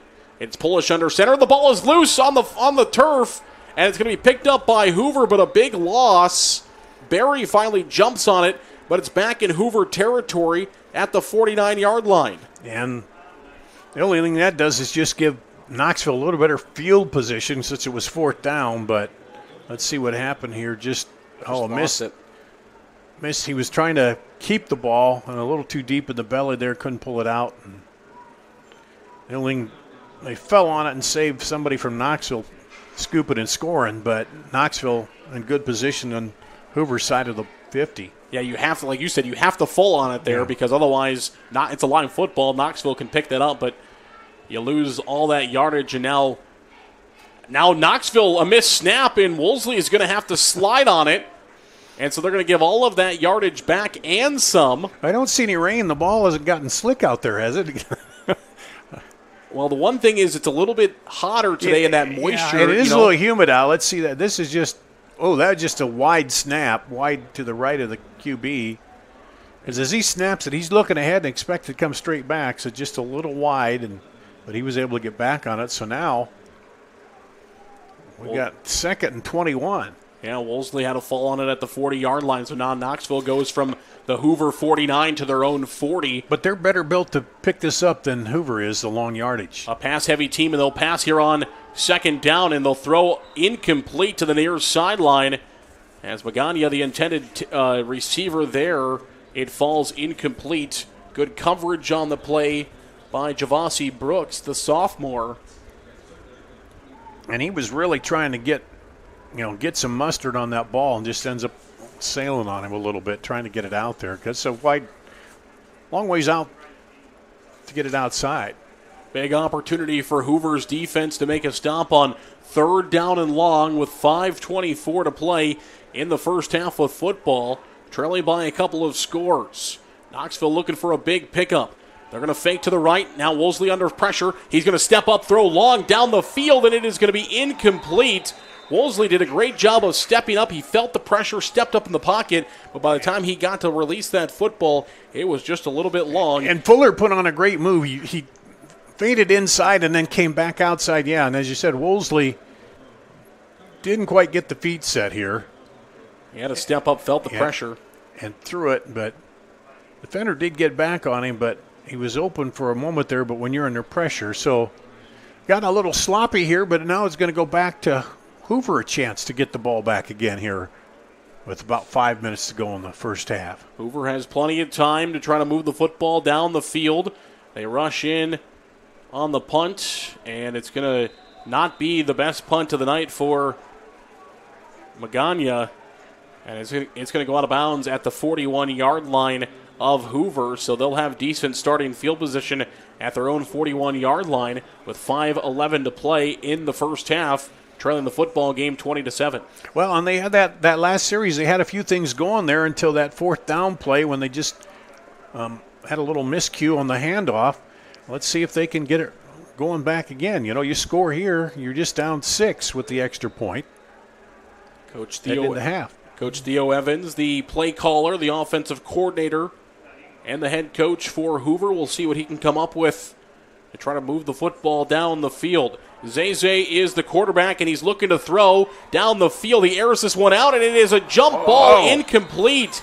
Parkey made a great play on that football, a short ball, but just as Parkey came back to the football, jumped up, but maybe even better play defensively. Grant Garrison, wasn't it? Yeah, by Grant Garrison. Watch this. It's a jump ball. I thought he almost had it. He got both hands, but Garrison came back and slapped it away. Wow. Garrison, the senior, 5'7", 135, gives up a little bit of size, but what he gives up in size, he makes up for an effort in that play. And I like that out of Hoover. They're taking a shot because they've just been running, and hey, let's take a shot down the field, maybe surprise them, but Garrison was there, and it was a good battle. They'll go back to the ground game this time and looking for some running room towards that right side of the offensive line is Hoover. And it will be Yin who will find about 2 yards on the play. He'll get to the 43-yard line. So 3rd and 8. Still a lot of time, but it will be 3rd down and 8, where Hoover will break the huddle from the 43-yard line. 2 receivers far, 2 receivers here to the near side. Zay under center. Samuel Zay will roll out. Now he's going to tuck and he's going to run. He's got some running room, a couple of men to beat for a first down. He's got first down yardage and more. Samuel Zay makes a great play on his feet. Magani on the stop for Knoxville, but not before Samuel Zay is able to rush to the 40-yard line on first down. Yeah, that's classic. You see that college pro. Everybody's dropping back with the receivers. He rolls around and sees that and just takes off and is able to get the first down. You send everybody deep. All the defensive backs go back. They have their back to you. They're trying to cover their man, and he reads it well and cuts it upfield and gets the first down and keeps Hoover alive here with just under 4 to play in the first half. Still plenty of time to score from the 40-yard line for Hoover. Polish is back under center. He will take the snap and pitch it out to the right side. This is Barry looking for some running room. He'll have a few yards, maybe about 6 on the play for Man, now I like that. Barry. He caught that ball, and he was straight up the field. There was no dancing. He saw the hole and just planted the foot and right up the field, and he got good yardage on it. He'll get 5 on first down to make it 2nd down and 5 upcoming. Hoover will need to get to the 30-yard line, past the 30-yard line for a first down. As we approach the 3-minute mark until halftime, Hoover trails this football game 20-7. It is Zay back under center. He'll take the snap. He drops back. He's under pressure. He throws. It is incomplete here on the near side. Intended for Parkey. Good pressure off that right side of the edge for Maluga. Not a bad pass. He kept it out wide so that the defender couldn't get to it. And that stops the clock, although Knoxville's taking a timeout. Those guys had their hands on their hips a little bit. They didn't get much rest from their offense in that last series because they had the fumble and then they gave it back right away. So Knoxville defense a little gassed right now, and they're going to call a timeout to try to regroup because they, on the other side, they want to keep them out of the end zone. You go in with a 13-point lead here at the half instead of something less than that. Yeah, the other thing is a lot of those guys are playing both ways on both teams. Yeah. So you have some of that extra playing, and yeah, it could be a little bit gas going into this one with 3:06 to play in the half. And if you're Hoover, you really want to try to punch one in here, trailing the ball game 20-7. Things in this quarter started out a little ugly on both sides. Some turnovers, some fumbles, and not good punts. But now Hoover's kind of got things in motion offensively, and Knoxville with that timeout, they're going to talk it over and hopefully stop him here with the 3rd and 5. It'll be Polish back under center for Hoover. And they're going to give it to the right side, looking for some running room. This is Francois. He'll have a couple of yards, but that's about it. Now to be critical pullage, but I kind of like Zay back there because he gives you that run option a little more, to pull it down if it's not there. But so now we got, 3 yards? And they will go for it here at 4th down. Yeah, 4th down and 3. Getting those snaps from Taj Williams, the center, and Coach Evans raved about their center, Taj Williams, senior, 6'1", 285. And that line's starting to find their groove a little bit, put some hats on the white shirts over there. And we'll see a formation change for Hoover. Polish will pitch this one out to Barry. Barry needs a couple. I don't know if he got there. Oh. He knew he needed to get to the 30, but they got a good pushback.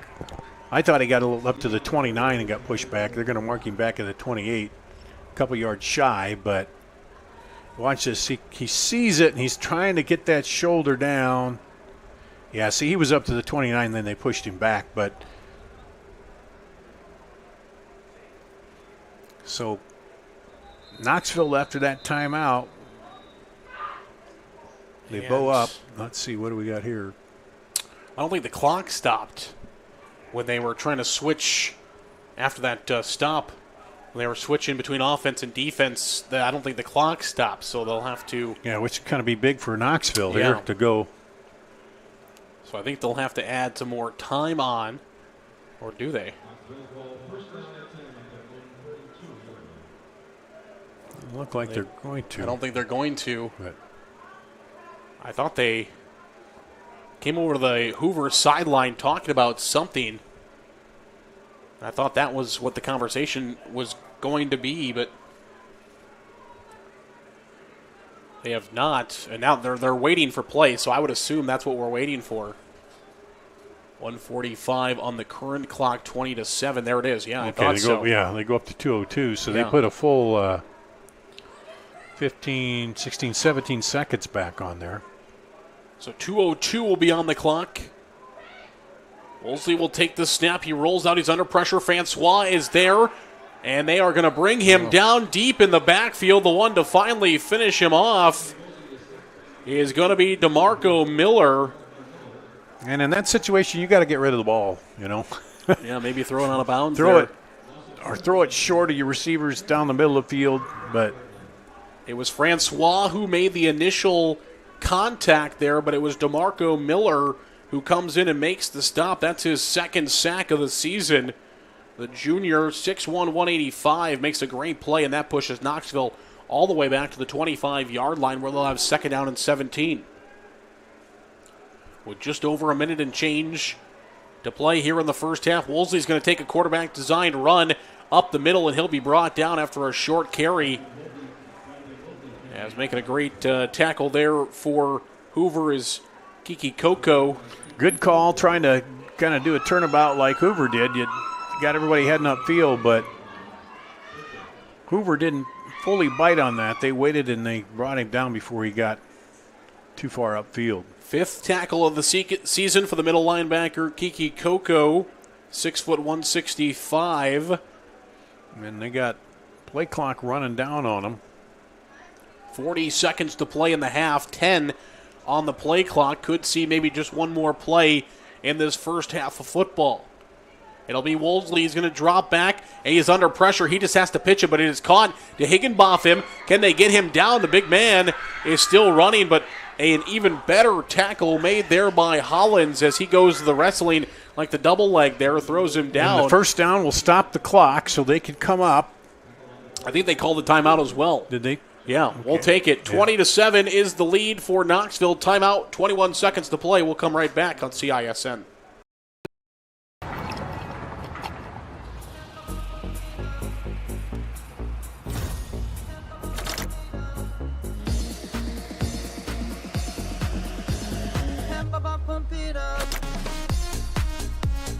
A fuel choice that even rivals can agree on? Now that's worth the hype. Cheaper, cleaner, and homegrown. Pump it up with unleaded 88.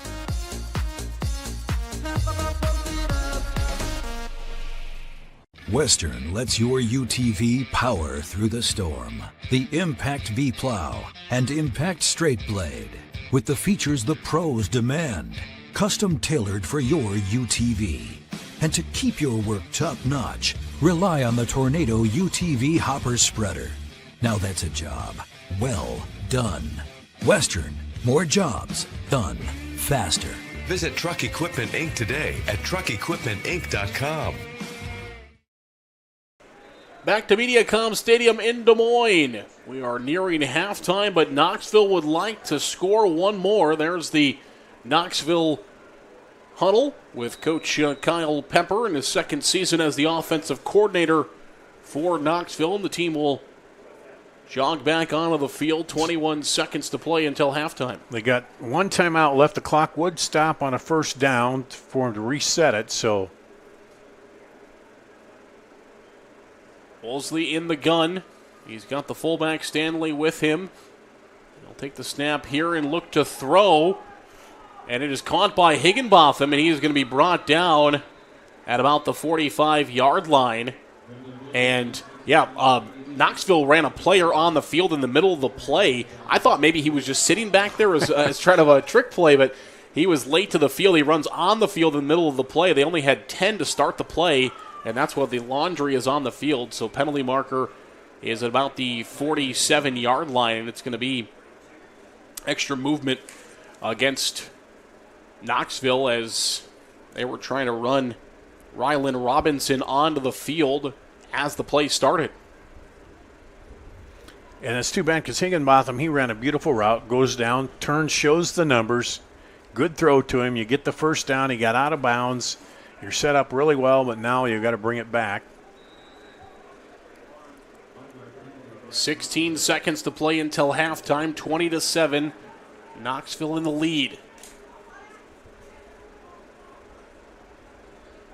Wolseley back to throw. He's going to air it out down the field, and it is going to be intercepted by Polish.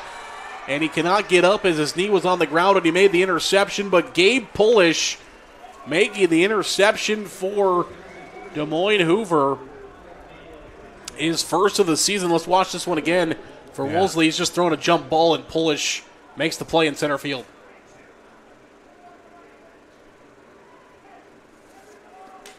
So now if you're Hoover, you got 9 seconds and maybe just run one play and take it to the half. You're trailing by 13. I don't think they're going to drop back and throw it deep because they haven't. I mean, they've passed a few more times here, but they're more the running style, and they're just going to probably maybe take a knee and say, okay, we're going to go in the halftime here, down 13. We know we've moved the ball some here and regroup. Got a lot of pressure on the quarterback, Knoxville's quarterback here in the last series, so that's some good things out of that Hoover defense. It will just be a knee down, and that will take us to halftime as Polish sets his knee on the ground. It is 20-7, the lead for the Panthers of Knoxville. It has been a good half of football with Knoxville leading 20-7. We'll come back to MediaCom Stadium in Des Moines. Halftime right after this.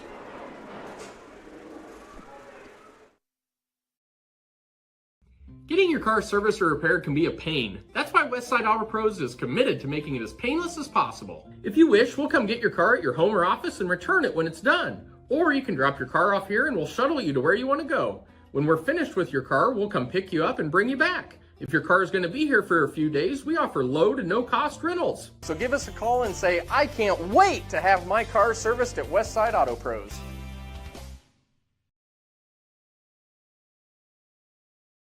Save on all new Chrysler, Dodge, Jeep, and Rams at DeArmond Automotive, Knoxville. Receive 2.9% for 84 months on the new Dodge Hornet RT, Grand Cherokee 4xE, and Jeep Wrangler 4xE. New Ram 1500 4x4s at one low price of $35,990. New Ram HD Crew Cab 4x4 starting at $47,990. That's over $13,000 off. Plus up to $10,000 off MSRP on new 2024 Grand Cherokees. All at DeArmond Automotive, Knoxville.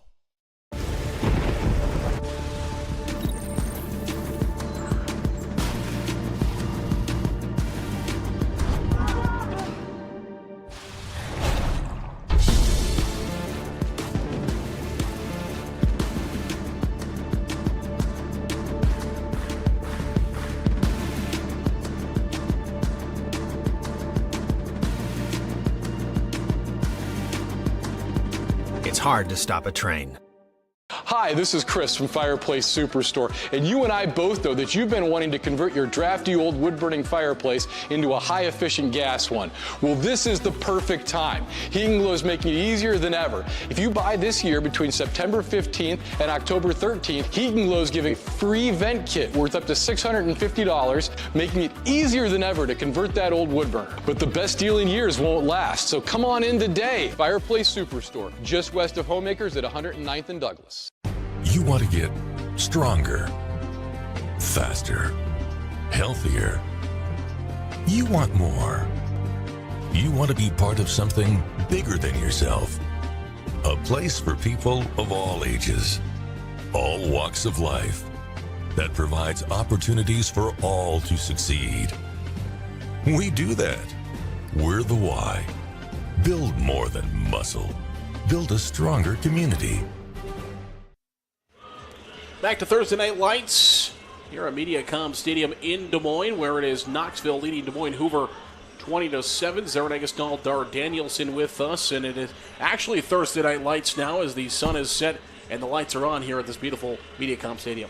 Yeah, and they've kind of lit it up a little better. It was kind of in between with pretty cloudy when we started the ball game, but it started out with a lot of action here. Hoover on the first possession. Deion Berry, 65 yards for the touchdown with 11:43 to go in the first quarter. Made it 7-0. Then on the kickoff, Higginbotham takes it at the 5 and goes 95 yards. The PAT was missed, 7-6. Then it was a 30-yard pass to Higginbotham, and that made it 7-12 because they tried the two-point conversion and missed, right? I was trying to think. Then, and again to Higginbotham, a 24-yard. That was back in the first quarter, 8:50 to go. Then 8:07 to go here in the second quarter. 24-yard touchdown pass to Higginbotham. They went for the two-point play and made it that time. Yeah. So that's how we go 20-7, Knoxville. And Hoover started showing that offense, getting a little running game going, even some passing going, but just unable to sustain the drive, getting it up a couple times on downs. And I think it's been the Hoover defense. The Hoover defense has gotten a ton of pressure on Wolseley in that first half. They have a couple of sacks. That defensive line is consistently pushing back the Knoxville offensive line, and that's what I think of the difference in this game right now. Obviously, we've seen what Knoxville has done on offense, but the reason why this game isn't further than 20-7 is because of that defensive line. Yeah, those big boys up front on the defense have been pushing through that line of Knoxville, and really, Wolseley not having much time. When he stepped up a couple times, overthrown, but then he's got a couple good passes to Higginbotham. So I'm sure there's a lot of talk about coverages and what's going on both sides of the ball in here at halftime. Yeah, they're talking about it in the locker room here at MediaCom Stadium in Des Moines. We'll come back. We'll have a couple of highlights here in just a little bit. We'll take another break. It is Knoxville leading the Huskies of Des Moines Hoover by a score of 20-7 at halftime from MediaCom Stadium in Des Moines. We'll be right back. Western lets your UTV power through the storm. The Impact V Plow and Impact Straight Blade, with the features the pros demand, custom tailored for your UTV. And to keep your work top-notch, rely on the Tornado UTV Hopper Spreader. Now that's a job well done. Western, more jobs done faster. Visit Truck Equipment Inc. today at truckequipmentinc.com. Getting your car serviced or repaired can be a pain. That's why Westside Auto Pros is committed to making it as painless as possible. If you wish, we'll come get your car at your home or office and return it when it's done. Or you can drop your car off here and we'll shuttle you to where you want to go. When we're finished with your car, we'll come pick you up and bring you back. If your car is going to be here for a few days, we offer low to no cost rentals. So give us a call and say, I can't wait to have my car serviced at Westside Auto Pros.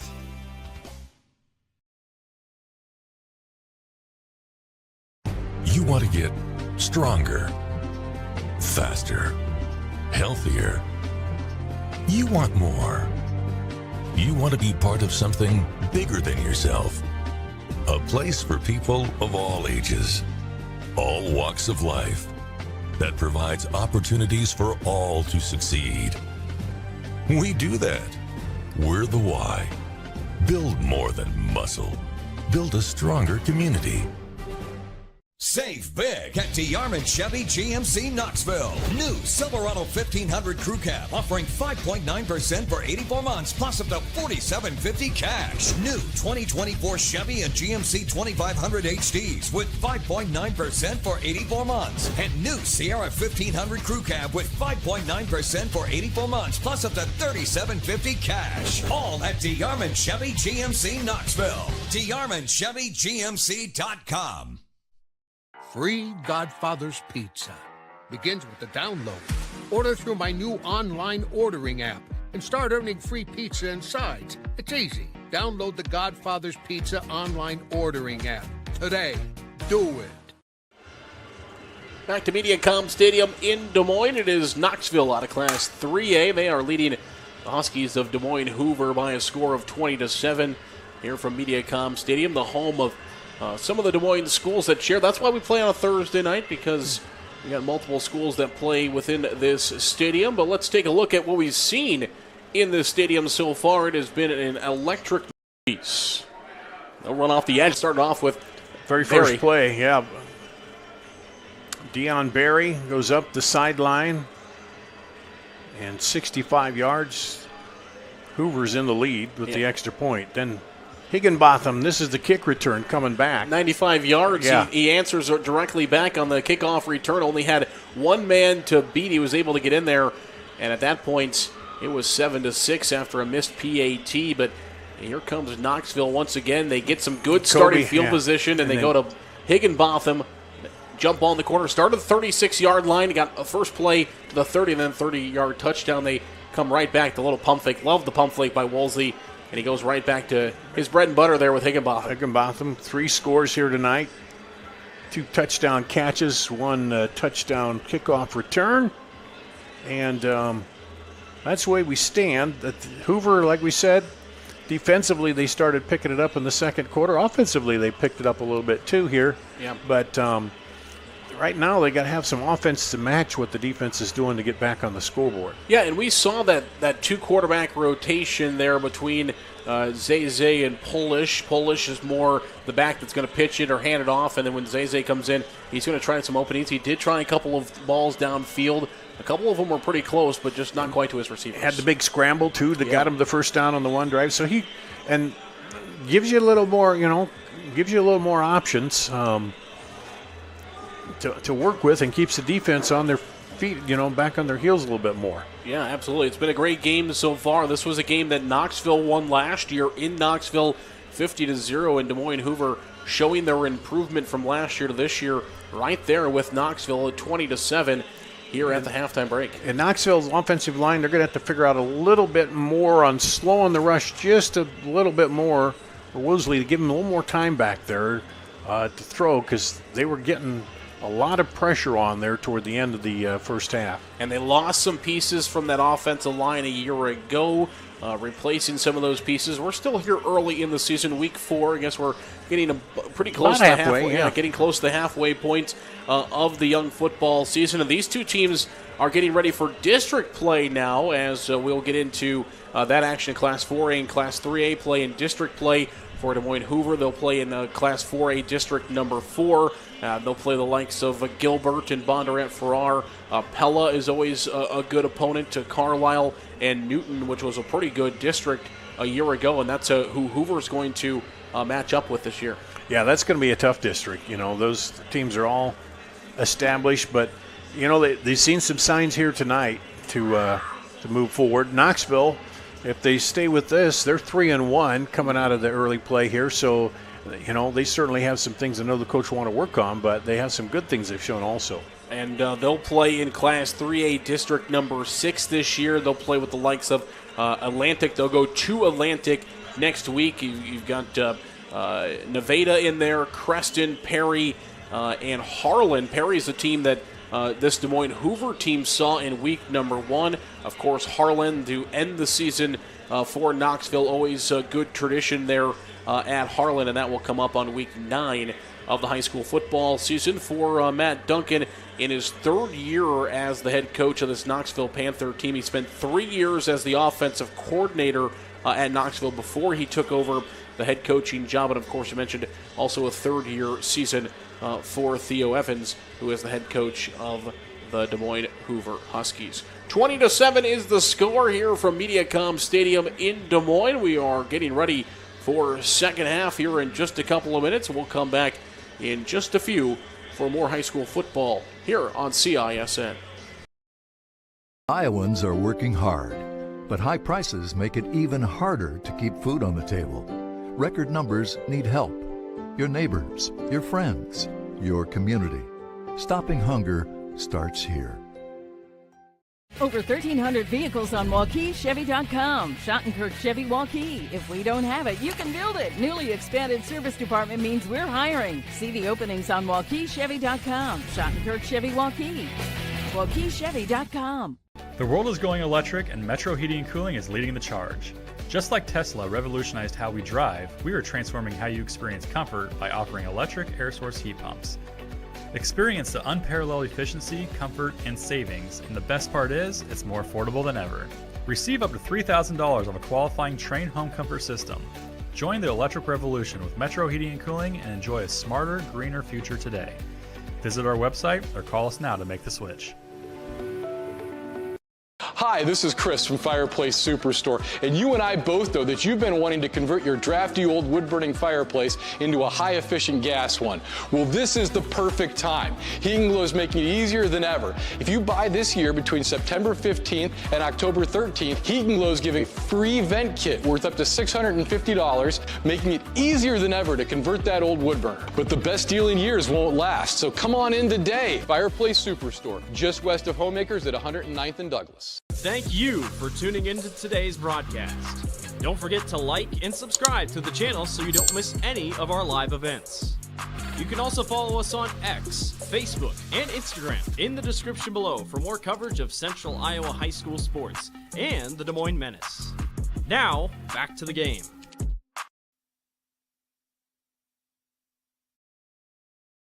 Getting your car serviced or repaired can be a pain. That's why Westside Auto Pros is committed to making it as painless as possible. If you wish, we'll come get your car at your home or office and return it when it's done. Or you can drop your car off here and we'll shuttle you to where you want to go.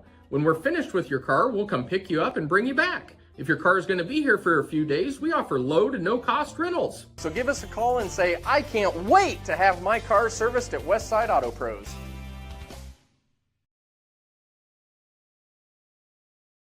Save on all new Chrysler, Dodge, Jeep, and Rams at DeArmond Automotive, Knoxville. Receive 2.9% for 84 months on the new Dodge Hornet RT, Grand Cherokee 4xE, and Jeep Wrangler 4xE. New Ram 1500 4x4s at one low price of $35,990. New Ram HD Crew Cab 4x4 starting at $47,990. That's over $13,000 off, plus up to $10,000 off MSRP on new 2024 Grand Cherokees. All at DeArmond Automotive, Knoxville.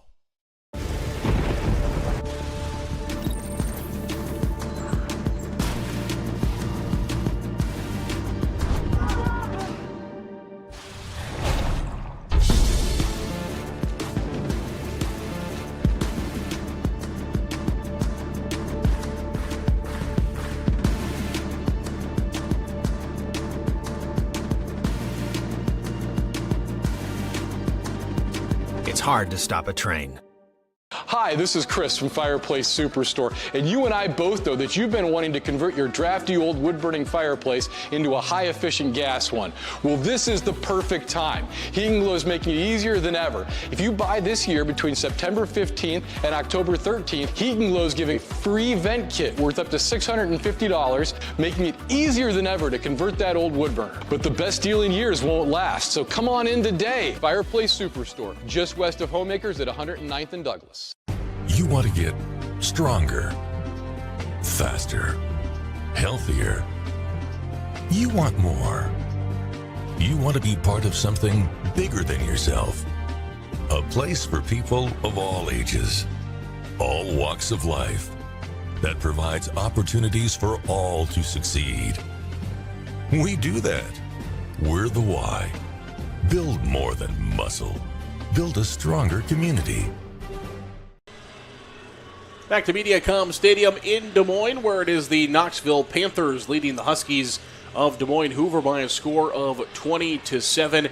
as the two teams talking over things here at halftime. And temperature-wise, it still kind of feels. I mean, maybe it's kind of cooled off a little bit, but it's still muggy. It's a little better outside the booth here, but it is still just a bit muggy, like we get a storm now. Frankly, I know you're a little farther north, but we could use a little rain here. We haven't had rain much in September. We'd be getting about an inch and a half a week, and the garden was looking good, and of course that's all kind of dying off now. But we could use a little rain down here, and I was hoping this morning it would rain. Get through, and then we'd have a cool night for the ball game. But I don't know. I guess there's still a chance for that later tonight and then into the weekend. So yeah, still some possibilities. But so far, cross our fingers, we have had good weather here. Unfortunately, it wasn't quite that in week one of the season here at MediaCom Stadium between Des Moines, Hoover, and Perry. They had some weather, and actually, I think they ended up finishing the game on Friday. Yeah, they ended up it got shut down late, and then they ended up finishing it, on Friday. And then there was, of course, as we talked about here at MediaCom Stadium, multiple schools played. So Lincoln was scheduled to play on Friday night, so they actually came and played, like what a normal JV game would play, like 4:30-ish is I think when they came back and played and finished off that game between Perry and Des Moines Hoover. And so that's got to be a big adjustment for the coaches, is trying to figure out, like this, you get time to go back that night and kind of look over things, of course, with all the film you have nowadays. Yeah, and then I don't know, too. I was, like last week, I said to Blake, do they go out and scout now since you have Friday off and look at other teams? Or, I know they get all the huddle film and all that video, but I don't know. But I don't know what the plan is, or if you just take knowing coaches, during the season, they don't take nights off. They're always scheming or thinking about something else. How can we get better? What can we look at? How can we make the team better? And the whole season goes, and because I was talking with Valley coach today, and just saying, it goes so fast, and it does already. Fourth game of the season, and you're trying to make those adjustments, and it does seem like it goes fast, and it's not like basketball where you have a bad night on a Tuesday, you're coming back on a Friday with a chance to play again. When you have a bad night on a Thursday or Friday, you got to wait a whole other week to get ready. And it seemed more agonizing when you won, because you're so excited about winning and you want to come back and play right away, but then you got to wait. So, and for these bigger schools, they get the 9 games. You have one extra game. Of course, the smaller schools only play in the 8-game regular season. Of course, anybody that doesn't make the playoffs can schedule a Week 9 game, so you don't actually miss out on any games. But you're halfway through the football season, exactly halfway through the football season for those smaller schools.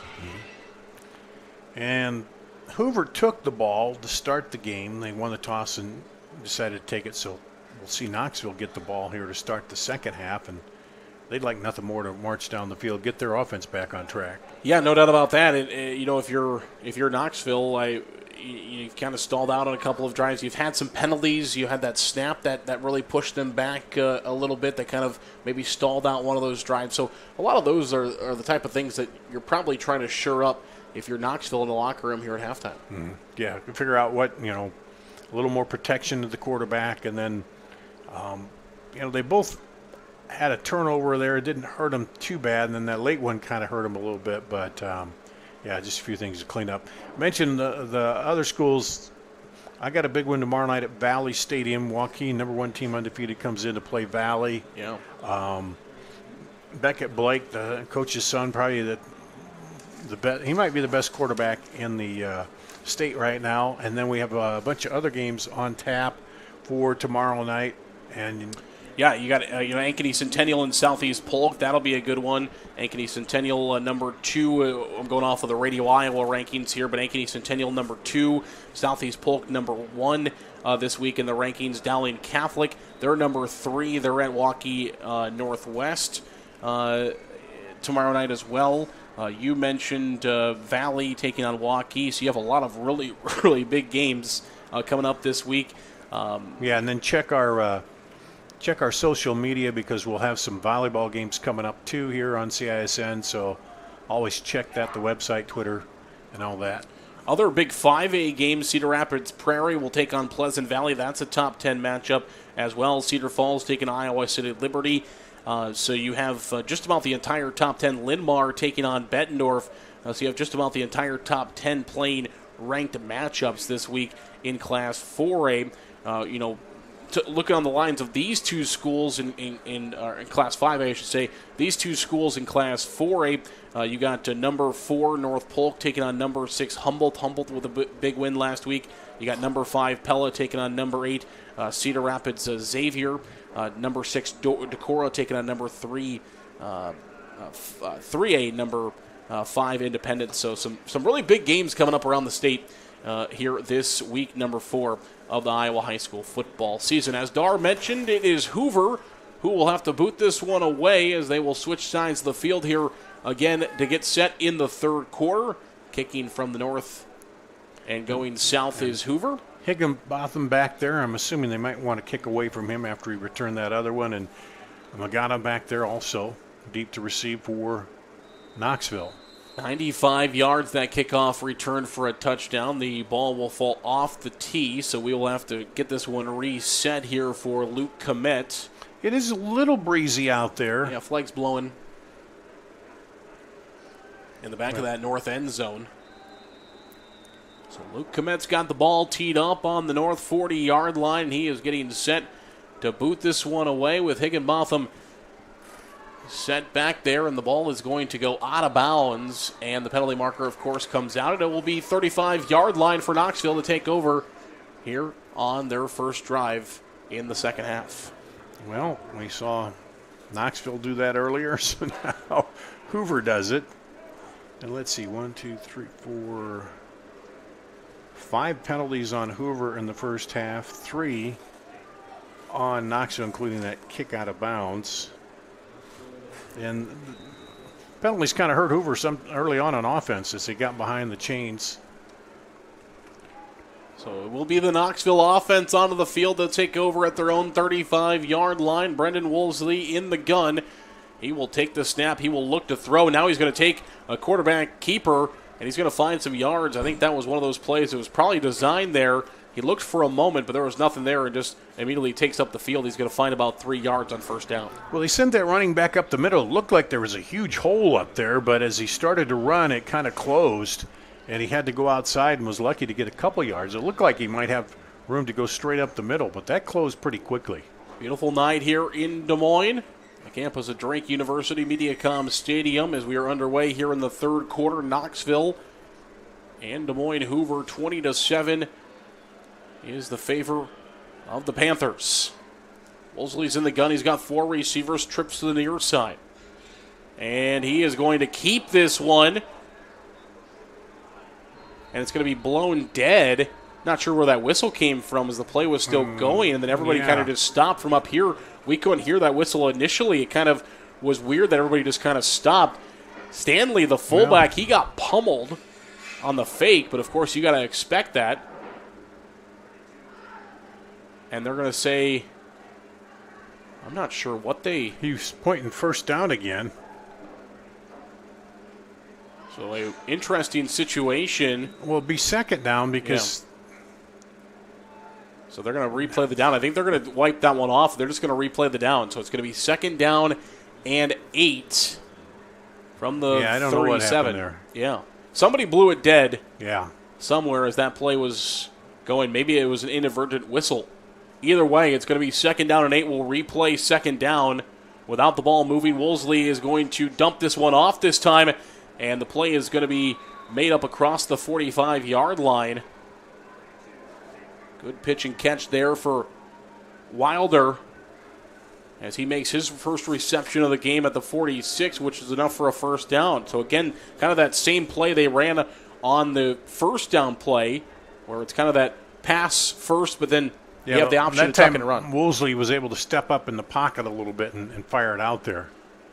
If not, he was going to tuck it and take off. He's the leading rusher on the team as the quarterback, the dual threat quarterback, senior for Knoxville. And moving the football here on their first drive in the second half is the Panthers. Woolsey will spin the football. Now he's looking to throw. Now he's going to take off. He is going to throw it down the field, and it is incomplete. Intended down the field for Robinson. Woolsey had to kind of drag that back foot to make sure he was not across the line of scrimmage fully. Yeah, I was just going to say he was close to being across there. He did a great job of knowing where he was on the field. He kind of drug his back leg just to make sure, as long as that is, you got to have one part of your body behind that original line of scrimmage.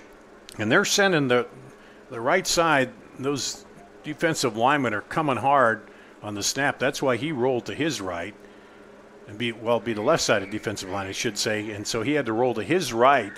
We'll see if they come with that same pressure again.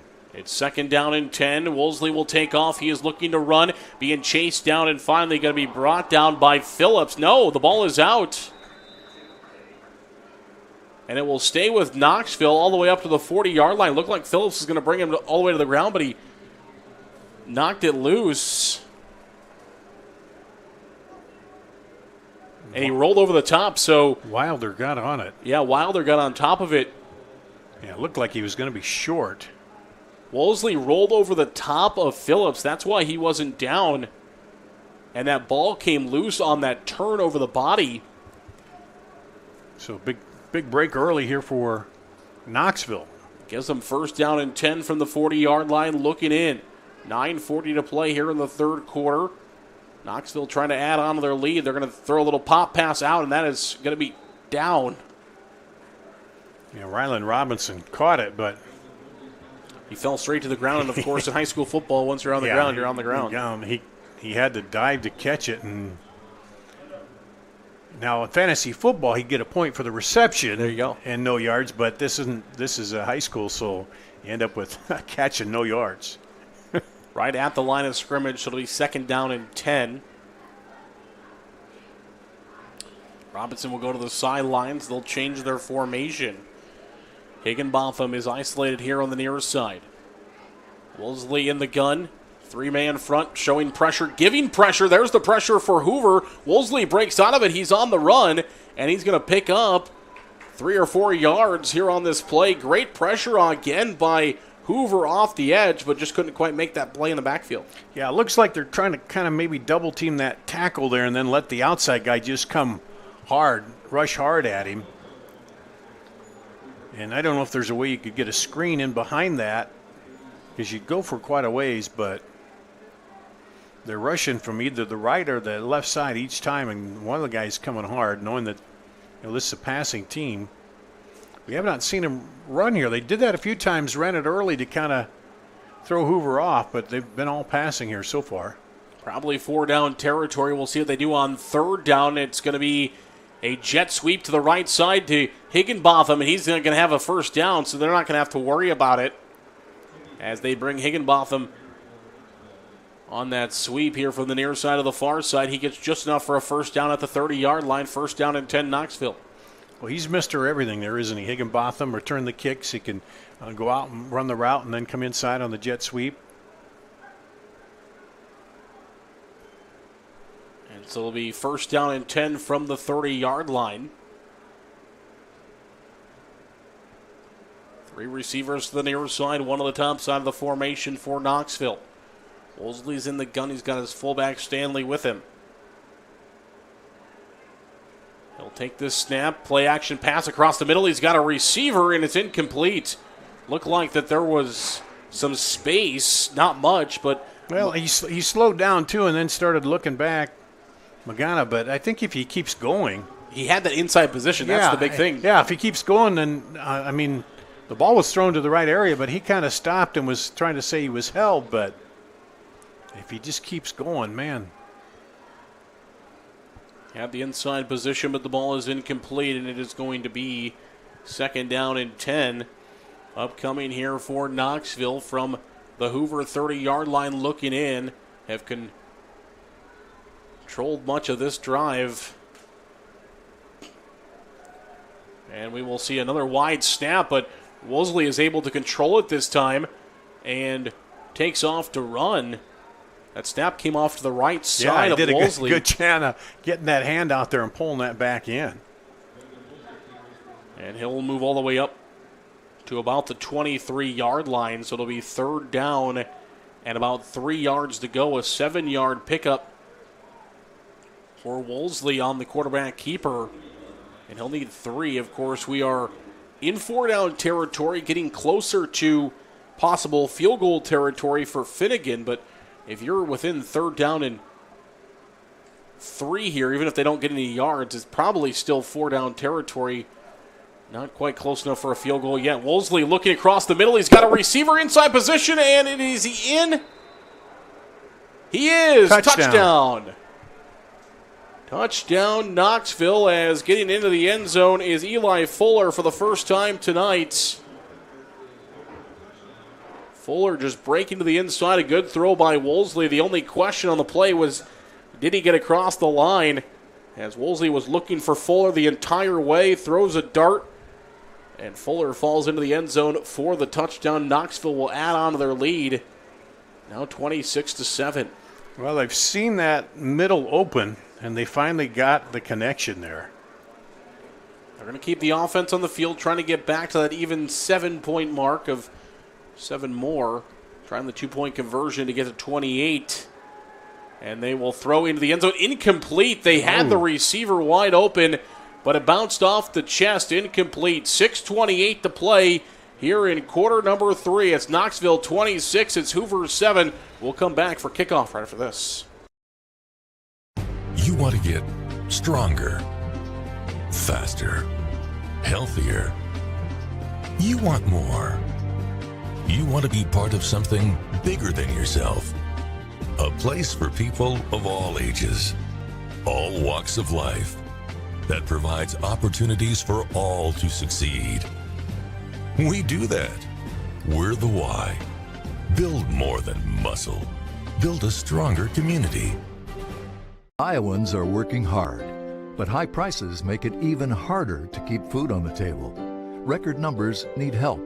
Your neighbors, your friends, your community. Back here to MediaCom Stadium in Des Moines, it's 26-7 in favor of Knoxville. And it is Finnegan in to kick this one away again for the Panthers. He kicked it out of bounds last time, and stepping out of bounds is going to be Polish here. He tried to tiptoe the sidelines after getting that one, but just couldn't quite keep it in. Yeah, he's probably thinking now he should have let it drop because it was angling that way. It probably would have went out and then got the ball to 35. Because when he did catch it, he didn't have any room and he had to tiptoe the sideline, but when you're on the move and you're thinking you're going to make a play. A couple other games going on Thursday night football. Davenport North is leading Waterloo West 26-14. And right now it is Hoover who will start with the football. Do see some flashes in the sky to our north, but I think it's just there's some flashes there in the sky. Right now it's going to be Polish, though. He's going to pull it himself. And Polish is going to be brought down here on the near side at about the 14-yard line. So he is going to pick up about 1 yard on the play. Maybe 2. And he did get 2 yards. It'll be 2nd down and 8. From the 18-yard line for Hoover.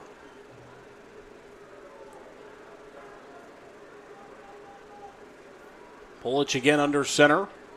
Showing blitz and stacking the boxes. Knoxville, and immediately being brought down is Yin on the rush up the middle. Good job there by Knoxville. Yeah, Lakota in the middle making the stop. Made some adjustments at halftime. They're just not giving any room up the middle now. So Hoover's going to have to find something, either go outside or let's see if they go to the pass. Seeing a little bit of some different formations up front, or as far as personnel-wise goes for Knoxville. And again, bringing those black backers in to stack the box. Zay Williams is back to pass, and he is going to be brought down immediately. That is Ruger Kendall, the 5'9", 205 senior. He broke right through, and Ruger Kendall makes his first sack of the season, throwing Samuel Zay down at the 9-yard line. Look at that, almost 8 men right up there on the line, and just full out, pin your ears back and go. You got them deep in their territory on 3rd down. Well, the moon's come out now. Full moon out there. And it will be Komet, who is in punt formation. The ball goes out the back of the end zone off the snap. Komet was in the middle of his own end zone, and that's going to be a safety.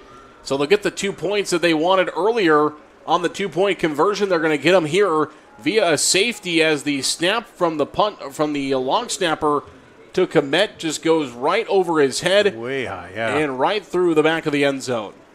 So that's how we will go to our next kickoff. 4:17 to play here in this quarter number 3. It's Knoxville 28.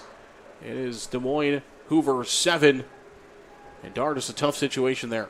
Yeah, it's just one of those. And, even if he jumps up and knocks it down, you're better off just to take the 2 because you don't want to knock it down in the end zone and then have him fall on it and get 6. But, yeah, that whole offensive series, just Knoxville came out. They had it diagnosed. They were stacking that line.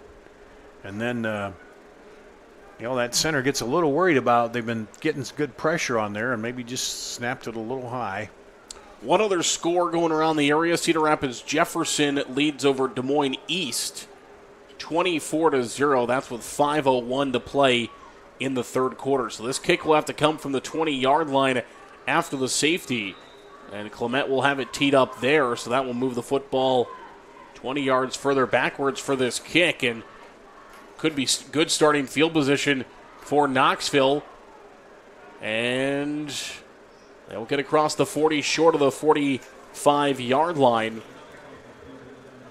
for Magana. Yeah, Magana. Max Magana, the senior, 6'1", 170, making the return. And Knoxville will have good starting field position at about the 43-yard line, I believe. Yep. So now they got a good lead here and a chance to kind of work on some stuff, work the clock down a little bit. We'll see if they try to go, run it a little more and just burn the clock instead of passing. I know they don't run a lot, but this is the spot where you can. You could just hand it off and keep the clock rolling here. Wolseley will clap his hands and take the snap. They will keep it to the fullback, Stanley, and he will power forward across the 45 to the 47-yard line. So give him about 5 yards on the opening play. Maybe 4 yards. It'll be 2nd down and 6 on a 4-yard carry on 1st down. Under 4 minutes to play in the third quarter. Time starting to tick away from Hoover here, needing a couple of stops, especially with their offense.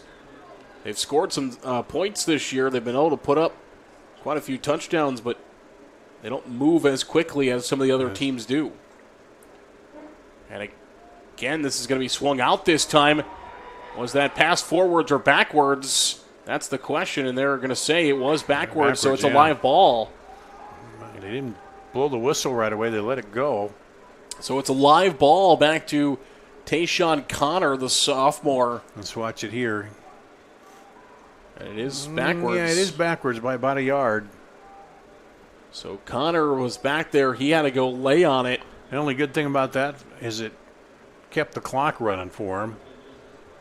They lost yardage, but it kept the clock running, which is what they want to do right now, is burn the rest of the clock off. 3rd down and long now after the loss on the backwards pass. 3rd and 14, and we saw movement. I think that left side of the defensive line for Hoover got across the line too quickly. I think they're going to give 5 right back. They do. It'll be encroachment called against Hoover as DeMarco Miller was a little bit quick on that far side of the defensive line. And so 5 of those yards will come back. It'll be 3rd down and 9 rather than 3rd down and 14. From the 44-yard line for the Knoxville Panthers. 4 receivers split out in the formation, and they get the entire defensive line to move this time, and 5 more yards going forward.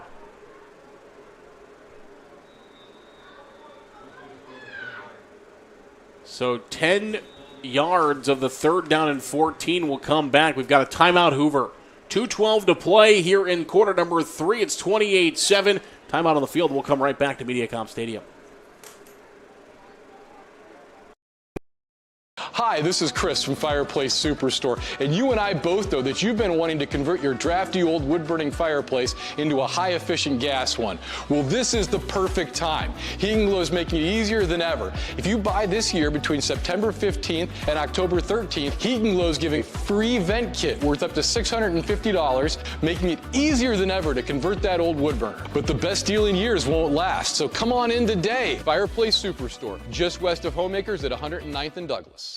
Getting your car serviced or repaired can be a pain. That's why Westside Auto Pros is committed to making it as painless as possible. If you wish, we'll come get your car at your home or office and return it when it's done. Or you can drop your car off here and we'll shuttle you to where you want to go. When we're finished with your car, we'll come pick you up and bring you back. If your car is going to be here for a few days, we offer low to no cost rentals. So give us a call and say, I can't wait to have my car serviced at Westside Auto Pros.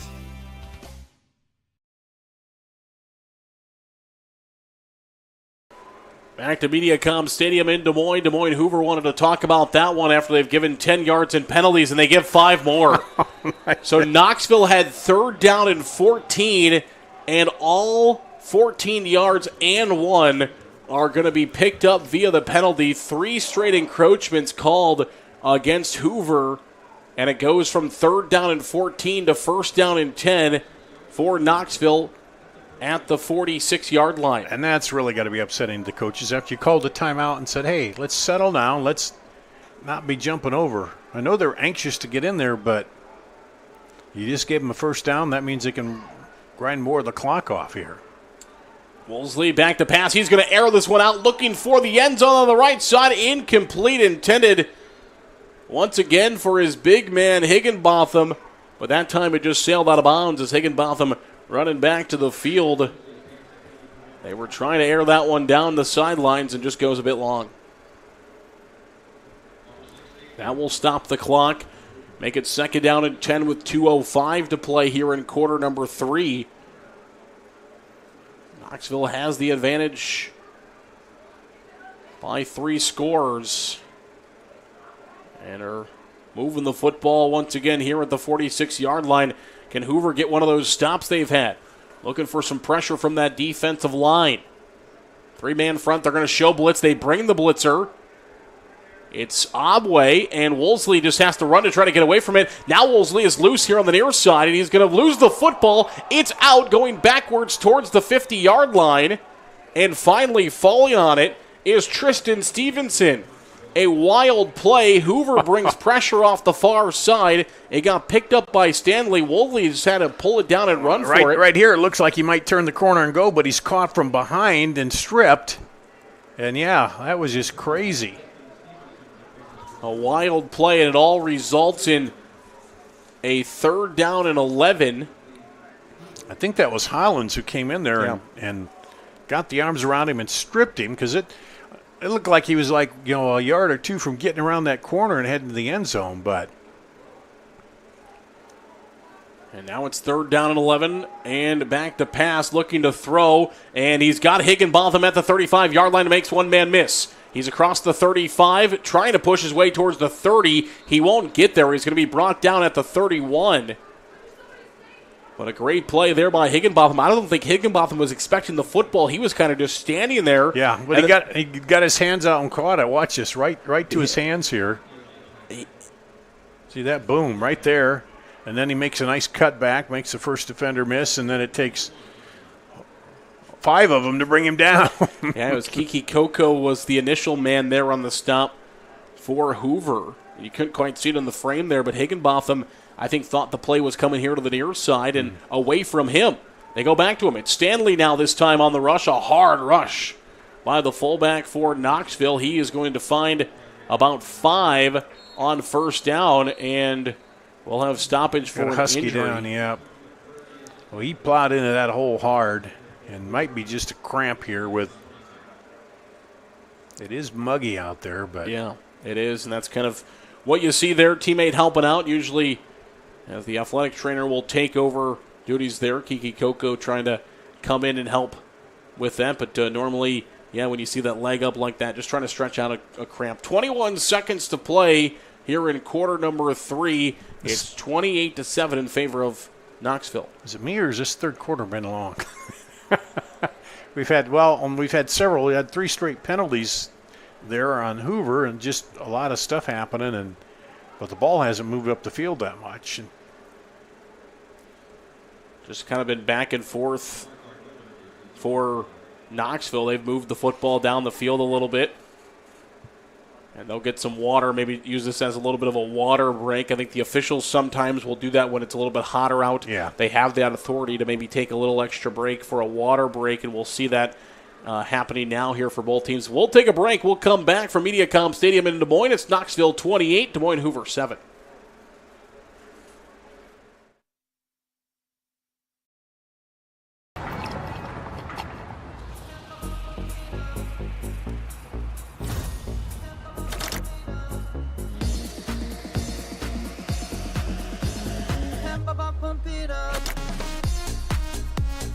A fuel choice that even rivals can agree on? Now that's worth the hype. Cheaper, cleaner, and homegrown.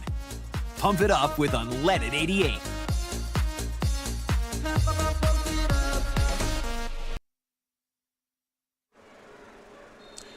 Back here to MediaCom Stadium in Des Moines, and of course, once the injured player has been started to be removed from the field, of course, the clock starts running there, and both teams were happy to take that down, use it as kind of a little bit of an extended break, and take that down to the end of the quarter. So that's where we go, the end of the third quarter. Knoxville leading 28-7, and they have the football. What will we see from Knoxville here? Are they going to try? I would assume you see some more the fullback Stanley and probably see that, Wolseley. and then, you still got a chance to work on some of your passing routes, but Hoover's been getting some pressure on there, so mix it up, try a few things here. You got the lead, you can take a few chances right now. Coach in the huddle, they're talking with them. Yeah, maybe a chance to work. We get into district play next week. Maybe a chance to work on a couple of things on both sides that you've been wanting to try. And just finish strong. Don't turn it over. Even if you go down and you get stopped on downs down here, they got to go the full length of the field. They're down 3 scores. So a team that relies on the rush, trailing in this game 28-7. As we head to the fourth quarter, and both teams will make their way back onto the field from MediaCom Stadium, a beautiful facility that they have here on the campus of Drake University. Just been a good asset to the teams that play here. Wolseley is in the gun. They'll have the ball at the 26-yard line of Des Moines. Hoover looking in. Wolseley takes the snap. He throws off here to the near side. It's caught by Fuller, and he tried to make a couple of men miss, but going to be quickly brought down. Eli Fuller on the screenplay. Yeah, he didn't get much blocking out there, and Hoover reacted quickly to it. But again, it keeps the clock moving. I think this is the first football game you and I have done together, haven't we? I believe so. We've done softball, volleyball, a lot of different stuff. First time football. Because usually you're up north doing games, and we don't usually have a Thursday night game. We get a chance to work together. No doubt about it. It's fun to have a Thursday night football game. Get me a chance to get down here. Calling regular games up north on Friday nights on the radio. Looking to snap this one. We've got a penalty marker, and it's going to be false start, so Knoxville going to get 5 yards back here with 11:08 to play in the fourth quarter. It's been a great night of high school football here on a Thursday night. Takes an army of CISN crew to put this on, between setup and putting the production on, so we appreciate all of them, and of course all the great sponsors that you've been watching throughout the broadcast. They make it possible. I'm Zared Eggestal, joined by Dar Danielson. Brendan Woolley is in the gun here for Knoxville. He'll take the snap and look to pass. He looks left. Now he rolls to his right. Still looking down the field. Higginbotham, it is incomplete. Great play there by Asani. As Paulo Asani came across that, he saw that his eyes kind of opened up. I think he was going to try to go to maybe find an interception there, but you see Asani, he comes darting across the formation. He sees the eyes of Woolley, and he is looking at that football the whole way and breaks it up. Does a great job. Yeah, he timed it perfectly. He didn't hit him too early, right when the ball got there. We'll tell you our schedule. I'm, as I said, at Valley, Waukee, number 1 Waukee, at number 4 Valley. Southeast Polk is at Centennial, and Dowling Catholic is at Waukee Northwest. That's on the schedule for CISN tomorrow night. Some good football games. Woolley going to try to throw one off here. Was that caught or did it hit the turf first? It's going to be incomplete. Yep. The guy in the middle said it's on the turf. The outside man couldn't tell. Yeah, he can't see. He's blocked. Higginbotham trying to plead his case at about the 22-yard line, but the official going to say no. I think it was incomplete, but we're a long ways away from that play. And watch that on replay. Yeah, looks like maybe he did trap it underneath there. So, well, Woolsey, where he's been under pressure, that time he stood back there and just surveyed the entire field, and he had a lot of time to pick it out and make the throw. So what are they going to do here? Are they going to – oh, no, that was 4th down, wasn't it? So yeah, it was 4th down. Yep, it's a turnover on downs on 4th down. It was a 4th down throw that came up incomplete. That's why Higginbotham was trying to plead his case, saying, no, I had the catch for the 1st down. Officials disagree, and Des Moines Hoover will take over 1st down and 10 at the 31-yard line inside their own territory. We do see a third quarterback now tonight, as that pass will come incomplete. We thought we would maybe see 3 quarterbacks as Caleb Kennis comes in now, the sophomore, 6'1", 200. He is the third quarterback of the night for Des Moines Hoover.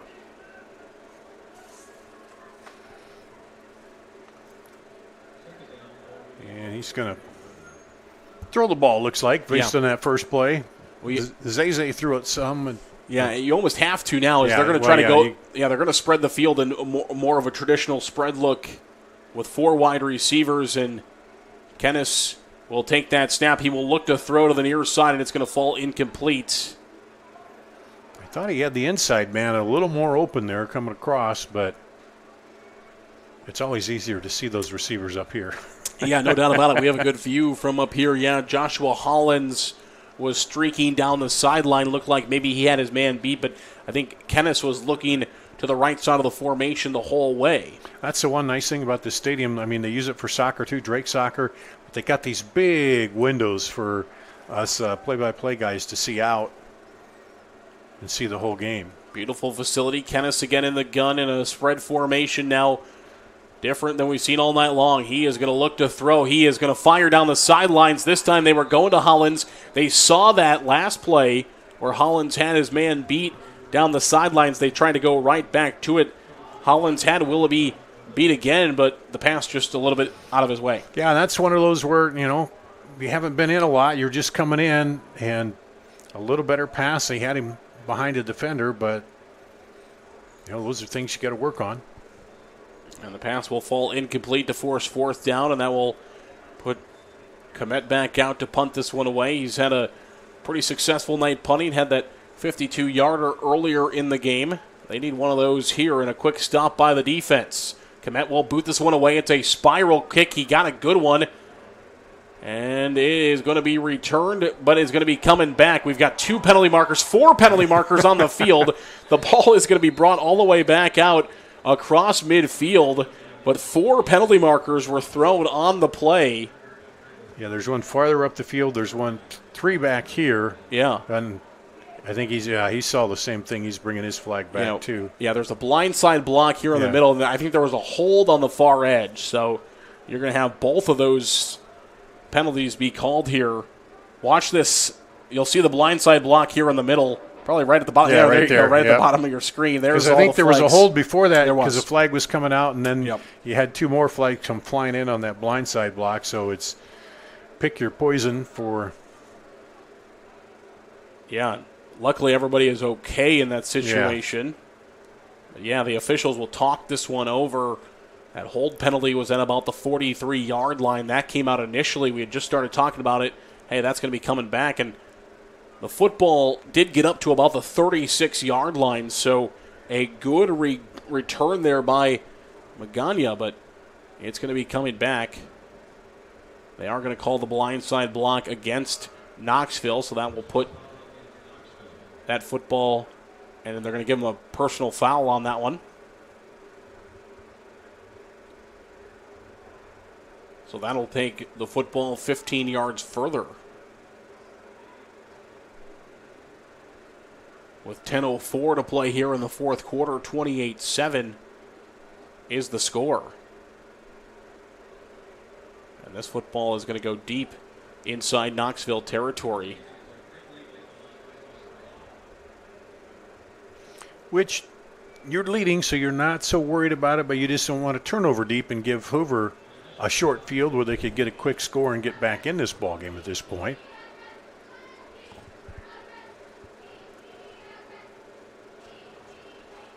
I think they get both penalties as well. Because the other one, Yeah. So you're going to get both penalties. So you're going to get the blindside block and the unsportsmanlike conduct penalty as well. So you get both of them. That's going to put the football all the way back down at the 14-yard line. Those flags were... Yeah, I think every official out there threw his flag. Yeah. By the time it was all said and done. So the 14-yard line is where we will have first down and 10. And the handoff up the middle for Stanley. And he is going to be hit. The ball's out. A great hit thrown there by Asani as he's excited. But Knoxville gets back on the football. And now we've got an injured Knoxville Panther as Stanley was running that football up the middle. And we hope Stanley's okay. But Asani comes popped in. right on the ball, and Ryland Robinson dove on it. Yeah, and hopefully Stanley is going to be okay. Yeah, that was just a hard hit. Yeah, against the ball. Might have knocked the wind out of him the way that, because he had that right inside there on the ball right against his body, and it popped out. And good by Asani. He did it fundamentally. He didn't lower his head or anything. Yeah, it wasn't like a targeting or anything like that at all. No. Just a good hit. Yeah, and unfortunately for Stanley, hopefully he is going to be okay as they are checking on him on the field. And with that, we'll take a break. 9:47 to play in the fourth. It's 28-7 Knoxville. Hi, this is Chris from Fireplace Superstore, and you and I both know that you've been wanting to convert your drafty old wood-burning fireplace into a high-efficient gas one. Well, this is the perfect time. Heating Glow is making it easier than ever. If you buy this year between September 15th and October 13th, Heating Glow is giving a free vent kit worth up to $650, making it easier than ever to convert that old wood burner. But the best deal in years won't last, so come on in today. Fireplace Superstore, just west of Homemakers at 109th and Douglas.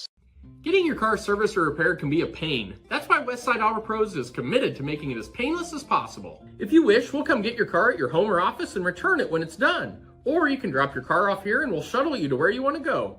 When we're finished with your car, we'll come pick you up and bring you back. If your car is going to be here for a few days, we offer low to no cost rentals. So give us a call and say, I can't wait to have my car serviced at Westside Auto Pros.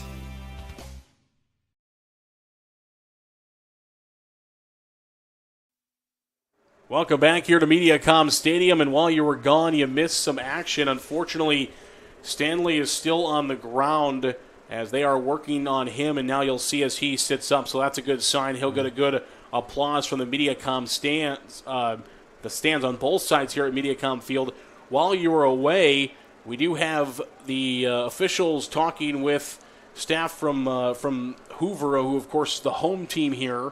There is lightning going on above us, and we had a penalty marker thrown. Yeah, you see right over there by the stick on the far side, there's that yellow that came down, and that was when the referee was over there talking with the coach, right? And then all of a sudden, he was talking with the Knoxville sidelines, and then all of a sudden he just picked out his flag and dropped it on the ground. So I would assume we'll wait for the official call, but I think the Knoxville bench maybe could be seeing something here. But good to see Stanley get up on his own power and walk to the sidelines. So you missed some action while you were away, but we'll get it all sorted out here. It is unsportsmanlike conduct against Knoxville, so I thought that's what we had, and it exactly is. So I'm not sure if Knoxville maybe wanted something thrown on the hit, and then they were – we don't know all the way up here, but one could only wonder. The official was talking with the Knoxville bench, and then there was nothing. He just picked up his flag out of his pocket and dropped it straight down on the ground. So we knew that's probably what it is. And now we are going to have a pause here, so I believe that we are going to be in a lightning delay. We just talked about it. They were just talking with the Hoover sidelines, and with that, I believe they'll have to probably clear the stands if they take a lightning delay. Yeah, 30 minutes, isn't it? Yeah. And so both teams will run to the locker room. 9:47 to play here in quarter number 4. It's Knoxville leading Hoover 28-7, and they are going to clear the stands and clear the teams from the football field as we are going to be in a lightning delay. And we will update you when we can. But that's what we know. I assume that was coming. You saw the Hoover athletics staff down talking with the officials while everything else was going on, and they were able to get Stanley. And we look in the middle of the field on your screen there. That's Stanley walking. He's walking under his own power right now. Does not have his helmet in his hand. It's being carried there by the athletic training staff, but he is walking under his own power, so that's a good thing to see. 9:47 to play in the fourth quarter. It's Knoxville 28. It's Hoover 7. We'll take a break. We'll update you when we can from Mediacom Stadium in Des Moines.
Back to Mediacom Stadium in Des Moines. Thanks if you're still hanging out with us. You see the scoreboard went final. They have made the decision to call the game as rain has started along with the Lightning with only 9:47 left here in the fourth quarter. It will be a final score, Knoxville 28, Hoover 7. A good football game throughout. Hoover showed some good signs, but Knoxville just too much. Yeah, they had some, they came back and scored on they scored on the first play of the game, and then they started to get some offense going but couldn't get it going. Their defense showed some signs, too, of putting some pressure on Knoxville, but Knoxville just took advantage of the chances they had and got on the scoreboard here tonight.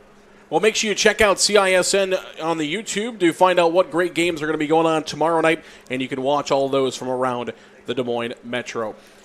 I'll have the big one at Valley Stadium, number 1 versus number 4, Waukee at Valley. Yeah, well, good luck on that call. It should be a good one, and maybe we'll tune in. Hopefully some of you will as well. For our executive director, Sean, our camera operators, Caleb and Gavin, I'm Zaran Egestal for Dar Danielson saying good night from Mediacom Stadium in Des Moines.